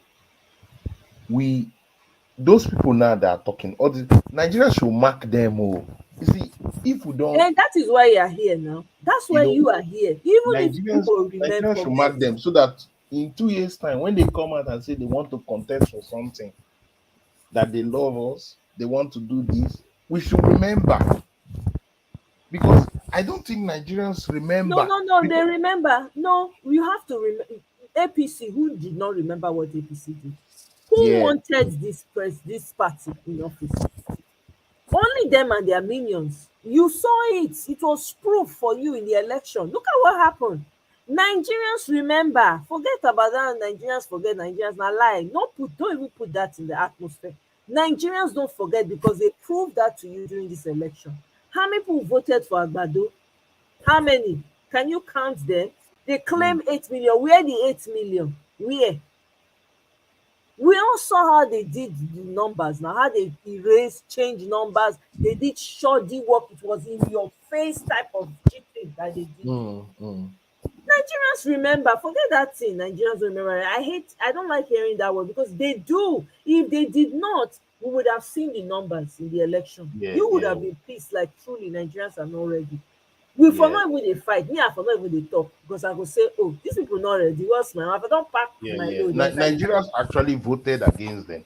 They You know, voted en masse against massively. them. Yes, it's a massive victory. So Victory. they do remember. Do you understand? Yeah, All yeah, these yeah. people I that think you are you right. see, okay, look at even for instance, even of the state elections, people remember this guy Umuahi, is it Umuahi they call him in Imo State, whatever. This government election that's coming up or so. His Yeah. people remember. They are waiting for him. Look, forget that thing. Nigerians But remember. But now because these people rig themselves in. Look at the local government election they held in Edo State. What did the governor do? He just mm, gave them names of people that they will call out. They didn't. There was hardly any voting for local mm, government election. Hardly. They just gave but them names, gave them numbers to but them. that you Some of see the you numbers see they were like, we don't have that population in this place. Where did you people come up with that number? you see why these politicians are very stressful, because this same Edo was a man that people went above and beyond for, Exactly. and yet when it was crunch time now, he doesn't care about what the people have done. Let me tell you, that man played a number on Edo people. That man, I said it somewhere. I was like, the man played in what they were playing was politics. People just did not understand the game to that extent at that time. Peter Obi's emergence has really exposed a lot. You see what they do when it's Mm, election time. They already know because the same Obaseki has he not made up with Oshomole. He has now. They've shaken hands. Now, when it's election time, they create things because they know how Nigerians are. They know yeah, how their people are, right? So they will create juice drama to make you think, to whip up the people's sentiments. They yeah, go come act am, they go make am so that it is real. So to you, you're seeing them as saying these people are enemies. Na lie. yeah, Politicians are yeah, never enemies. So when they now do that, right, they now win. Now their boys still dey there. They have gained you people to win again. What did Obaseki do for Edo State? It's like a sinkhole. Edo State is like it's disappearing out of the face of the earth. That's how horrible the state is. Okay. Now, what is happening? Shuaibu is next person. They've already orchestrated some drama. People are falling for it. It's all a charade.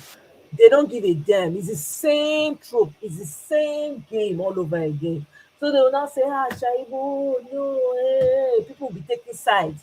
So that at the end of the day, right, they will now do it in such a way, confuse the people, so that by the time you know it, they would have rigged the election to bring their own person in.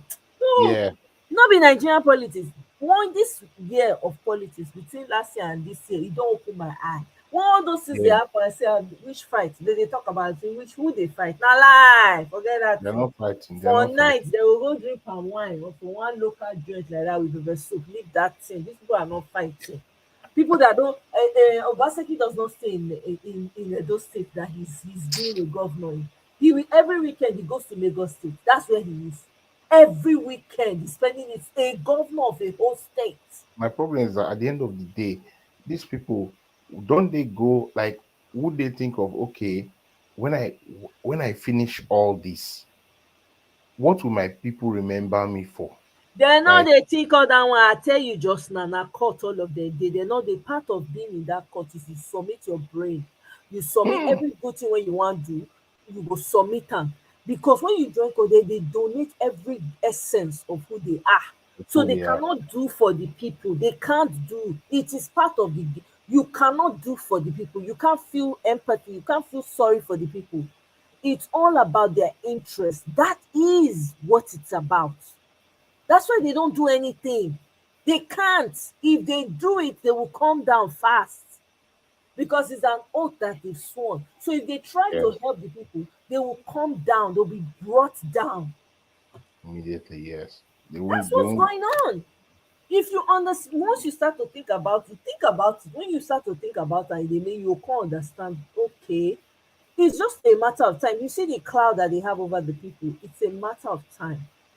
When that cloud burst, you know say e get when rain wan fall, you go dey see small small clouds dey form. Small small Mm, clouds go dey fall for different.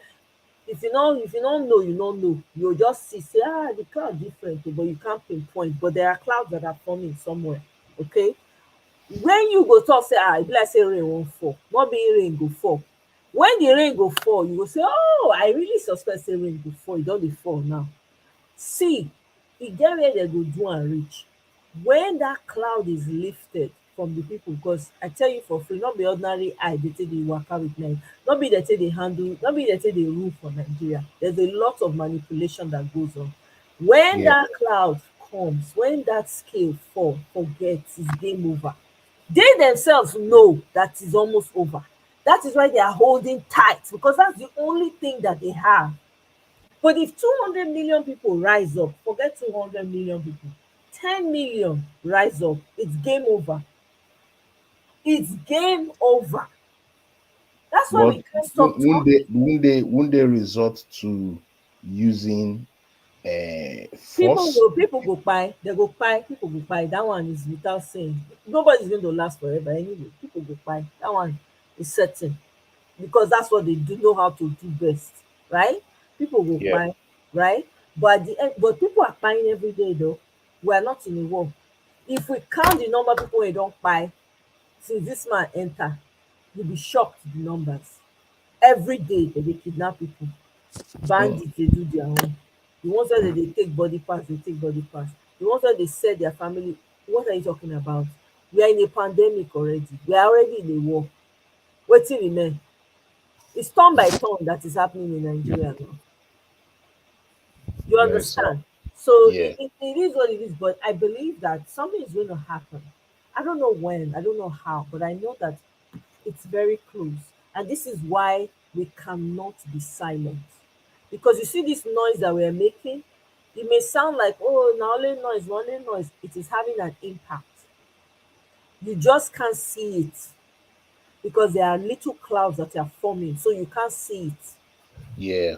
Yeah. right? Because The day it is full, oh my God, you yourself, you go say, wow, that's what's gonna happen. We just don't know. What we're doing is just playing a part. We're just doing I our own just pray part. that I just pray that be full because the way I just like Nigeria can be really great. Like there are many things that like there's so much that can happen that Nigeria people people will be having like two jobs and they will be like, okay, which one do I want? Like people have, Nigeria is a great you know, country. like it's supposed to be one of the, there's this guy that It's, does like it's not YouTube. supposed to. It is a great country. So let's Mm, start using. Let's also use our words in a factual and realistic yeah, way. yeah, You yeah. see, you It's design actually a what you great want to country, see, you right? know. You design what you want to see. Nigeria is a great country with great people.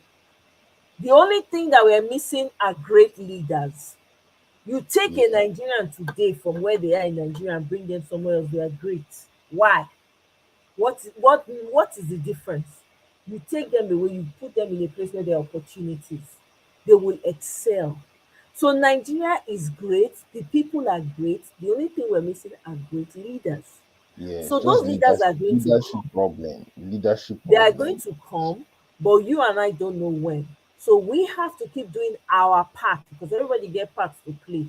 But we don't know when it's all going to change, right? It will happen Yeah. just like a thief in the night. When it will happen, just like that NSAS, nobody, they were looking for leaders. There was no leader in NSAS. There Mm-hmm. was nobody in the forefront leading, oh yeah, this is when we are going to. There was, it was organic. It's the same thing that's going to happen.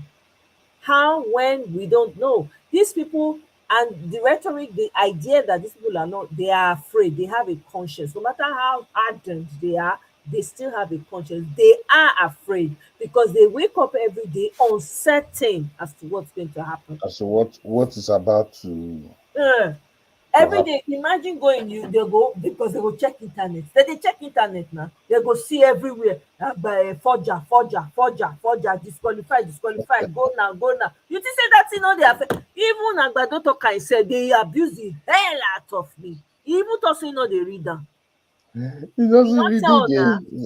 He That's got why I say tired. no. He E got dey tired. affect them. It's affecting. I mean, well, I want to believe that it's affecting them. I just want to believe that because It's not, you don't have to believe it. Me, I'm you telling you know. that it is human nature. It is affecting them. Agbado already gave, he already told you.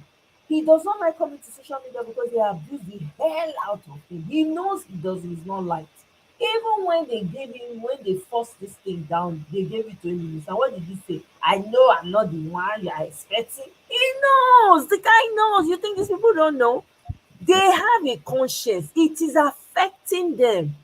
You think it's Mm, beans to wake up in the morning, only your name, then they just they flood social media. You don't know what that thing does to somebody's spirit. Eh, I beg go. Una you go boss say that man dey sick. That man go dey sick. You no go know. actually, that's what I read this morning. Okay, That I did he's not read actually, am. eh? I say me, I didn't read it. I didn't see it. Yeah, yeah. They said he has not been able to come. He has not been able to have any discussions in the past few days. Since that he has not come out of Aso Rock in the past few days. That he's actually with his doctors. That's one of the reports that like I read. I mean, Okay, there you go. I that didn't read it, actually but how do I know? it's Human actually nature. There is no way. I don't care how bad, big bad you are. Now, like at the core, you are still a human being. You will still feel mm, as long as say you belong to this space, this earth where we dey live. You must feel something. Why be say you go see criminal when they harden, when they go arrest them, they go dey put their head down. Why? yeah, yeah, of course Why? not. But when they do all those bad things, that they bold, catch them, you go see that they will melt like butter. Why? Conscience, man. Everybody's got it. I don't care how horrible you think you are, how big, bad, and ugly you think that conscience they there. Mm, These people are affected by the world. As we dey talk now, the thing dey hit them for place where they not lie. As we dey talk, as they on their phone now, they'll just see YouTube live, forger, elders falling like corn. Hey God, dem go see which kind wahala be this. Dem go change another channel, another YouTube channel dey talk about them. Dem go look down, dem go see the channels full. Everything forger, forger, disqualify, disqualify, forger, forger, disqualify. Im name all over. BAT. Hey, when did you become Bola Ahmed Adekunle? He just changed it. Hey, he is not, my dear. There's no way it's not going to affect you. There is no way. I don't care how difficult, how hard you think you are. Even this guy, what's that? Achonogo, whatever his name is, the one that the whistleblower for Atiku that was coming to share secrets about Atiku. What yeah. did he say? In one of his interviews, he said one of the tricks that they use, or one of the things that's been that they use as media people, is not to Mm, respond to anything. They yeah. use silence most of. Come on now, Yeah, they use silence now. they use silence. They don't want to respond They don't want because to respond because they don't want to give themselves away. How do you know that these people are affected? The interview with Dele Farotimi and that guy on Arise News from APC. You see how defensive that guy was? How mm, angry, emotional. If to send a street the day, that guy for start to dey throw punch. If for start to dey fight with Rufai. Dele. I'm telling you, I that is know. how you know they are affected. They It are is really in their affected. responses. They always give I themselves. even they pray for that Rufai guy. Oh. Let them not. If they touch Rufai, there will be problem in that country. There are certain people that they will touch in that country, problem go dey. It's not by mouth, it's a fact. If they Because go reach, Rufai be like the only light wey people take dey see for Nigeria. The only Rufai, light, people know Rufai, that they boy. don't want him to talk. Even Abati doesn't want him to talk. Exactly. Forget That Abati. guy, That let one, them Abati should protect go and him. sit Oh. there. He should go and be selling gas, petrol to his customers.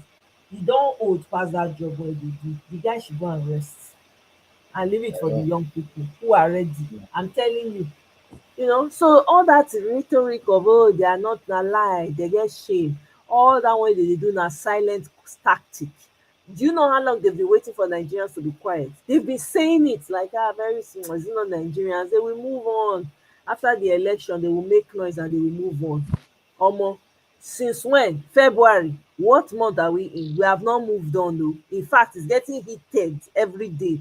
We are even digging, we are finding more, if we are digging out information that they never expected to get. Nigerians cannot move on.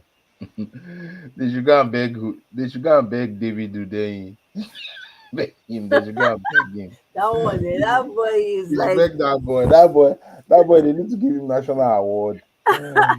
Actually, that guy let deserves Abado just give all him the let credit. Abado give him national award. Maybe he will pay him. He won't accept it o. He will not accept Agbado. Person that they have been trying to repatriate back to Nigeria. The guy dey I know, dispel my all their God. secrets. My God, the boy is not letting. But the thing is that I think they don't understand the generation that is in Nigeria now. Like, this generation is not a generation like you just tell them sit down, they sit down. No, they're not going to do that. So Yeah. they just so I just, well, let me not. You've stayed long enough. Let me Thanks for having us and giving us your platform to to really air our minds, and at least we're putting it out there and making sure that these people know that all eyes are on them. All eyes on them. He has to he has to just resign, but he won't resign. But I don't want him to resign. He should be disqualified because we don't want Shetima. If he resigns, it will be Shetima. Please. He's disqualified. He should be disqualified and kicked out with all of his charlatans, his ministers, his VP, all of them, may they go. you're actually right. I'm sure Shetima is praying for him to resign. Of course, because Shetima wants to come in. No, he should be Shetima. disqualified because the premise on which he came in anyway was not even it ab initio. It's supposed to be void, as in never to return, make it comot. That's what we need, not you know. Yeah, yeah. But no, I want to thank you especially. See, thank you Thank for calling in because there were so many angles that you addressed. To be honest, so many angles that I personally didn't think about, and a lot of the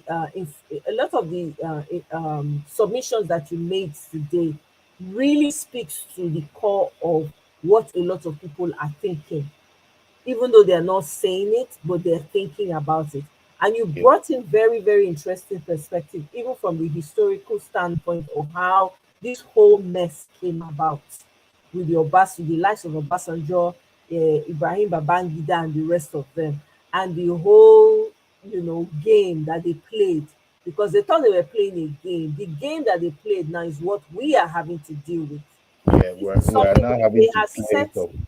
Go ahead, sorry. Yeah, we're having to now clear up a lot of mess that they have already done. Exactly. You understand? So I really, really appreciate you saying all of that. Honestly, it was great to hear that because that's why this is why we have to keep talking, regardless. It may feel like it's not having any impact, it's not having any impact, but you know what? I still believe now clap they say they enter dance. It may not happen Yeah, when we are anticipating. It may not happen yeah, like yeah, for me. I want it to happen like right now. I want it to happen like tomorrow, but it may not come tomorrow. It may be a week from now, right? So we have to keep talking and we have to keep sharing our own, you know, take on the matter, because this is what is really bothering them at the core of it. They just want us to stop talking and just accept this sham. The man is desperately trying to gain acceptance from the Yeah. people, from everyone, and we are not giving it. Do you know how hurtful that is? It's Yeah. paining him. We're not giving it to him. But Meaning of we're course, not he needs to giving him come out any and say, hey, acceptance. it's paining me. No, you know. Nobody even wants to. The worst part was that they went to diaspora and nobody showed up. Thank you. You know, Do you they went to understand? diaspora and Exactly. nobody, like normally when the presidents go to diaspora, they Hmm. always have a connection with diasporan professionals, Exactly. But everywhere he has gone, he has not been able to muster that, and that Exactly. is complete rejection. And Exactly. rejection is nobody likes being rejected. That's the truth. Do you Yeah. understand? So Mhm. that's what. So you can imagine what he's going through. So I don't care what I don't.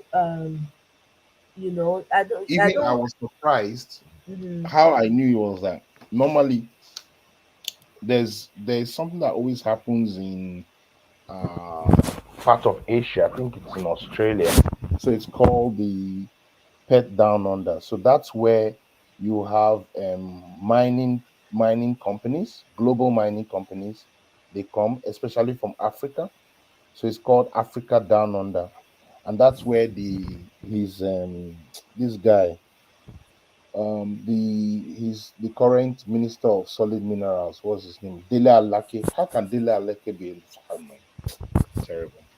How can Dele Alake be the solid minerals guy? Dele Alake doesn't have anything about it. Like he has no clue about solid minerals. So he made him solid minerals minister. Normally, when they go for that Africa Down Under, they are supposed to have a session with a lot of mining giants and to open the opportunities of mining investments in Nigeria, because all the African countries do that. South Africa, everybody. And normally they will meet all the Nigerians that are doing a lot of work in that region. Dele Akalake could not do that. He couldn't. He couldn't. They couldn't find it. No traction at all. No traction. The last time there was traction, Obasanjo was there. Obasanjo actually came on behalf of, I think, on behalf of Buhari or Goodluck Jonathan. So that's how traction is losing for them. So they are really, like you said, they are really struggling. They're struggling to gain traction. Nobody wants to, because all the other countries are staying clear for now. So it's really a bad Exactly. thing. So Exactly. they have to deal with themselves. Exactly. Thank you very much, Sid. I Thanks. really appreciate you really brought in very fresh outlook on this. I really appreciate it. And your submissions were very, very well appreciated. Well, thank you. I hope you join me again next time. Yeah, we'll try. I have Thank you. Please join me next time because I thoroughly enjoyed your contributions. I have done more than 4 hours today. Wow. Meeting they plan 2 hours. The team don't enter four. 4.5. Hey, Wow. anyway, the Well conversation done. is needed though. It's for ourselves. It's for our own good. So what? No choice in the matter. Thank you very much. I appreciate you. Have a No worries. wonderful night. Cheers. And you too. Yeah. You too. Bye. Bye. Bye. Hey, Ephrata Catfish, greetings, greetings, greetings to you. Kene, thank you. Ejiofor, thank you all so much for joining me. It's been a long and interesting conversation. I appreciate everyone for joining me. I'll see you guys on my next one. Thank you so much for liking. I see you guys are doing, I didn't even have to ask. Hey, God. I really appreciate you now, honestly. I really truly do from the bottom of my heart. I really appreciate. I enter markets, Kene, not be small markets. But it was needed though. I thoroughly enjoyed the conversation, honestly, and the take on it was quite insightful. Yeah. So anyway, my people, we will continue to the talk. Oh, we don't get choice. We gotta talk. We gotta keep talking and talking. As long as you have breath in you, you gotta keep talking. because again, we don't have any friends anywhere. Now we are all we've got, so we must fight to get our own back and get our country back on track, no matter how long it takes. Good night, everybody. Thank you very much, Kene. I know it's very late on your own end. I really appreciate. Annie, my darling, thank you. I know she's already asleep or so too as well. Thank you all so much for joining me. Have a wonderful night, and I'll see you guys on my next one. Bye.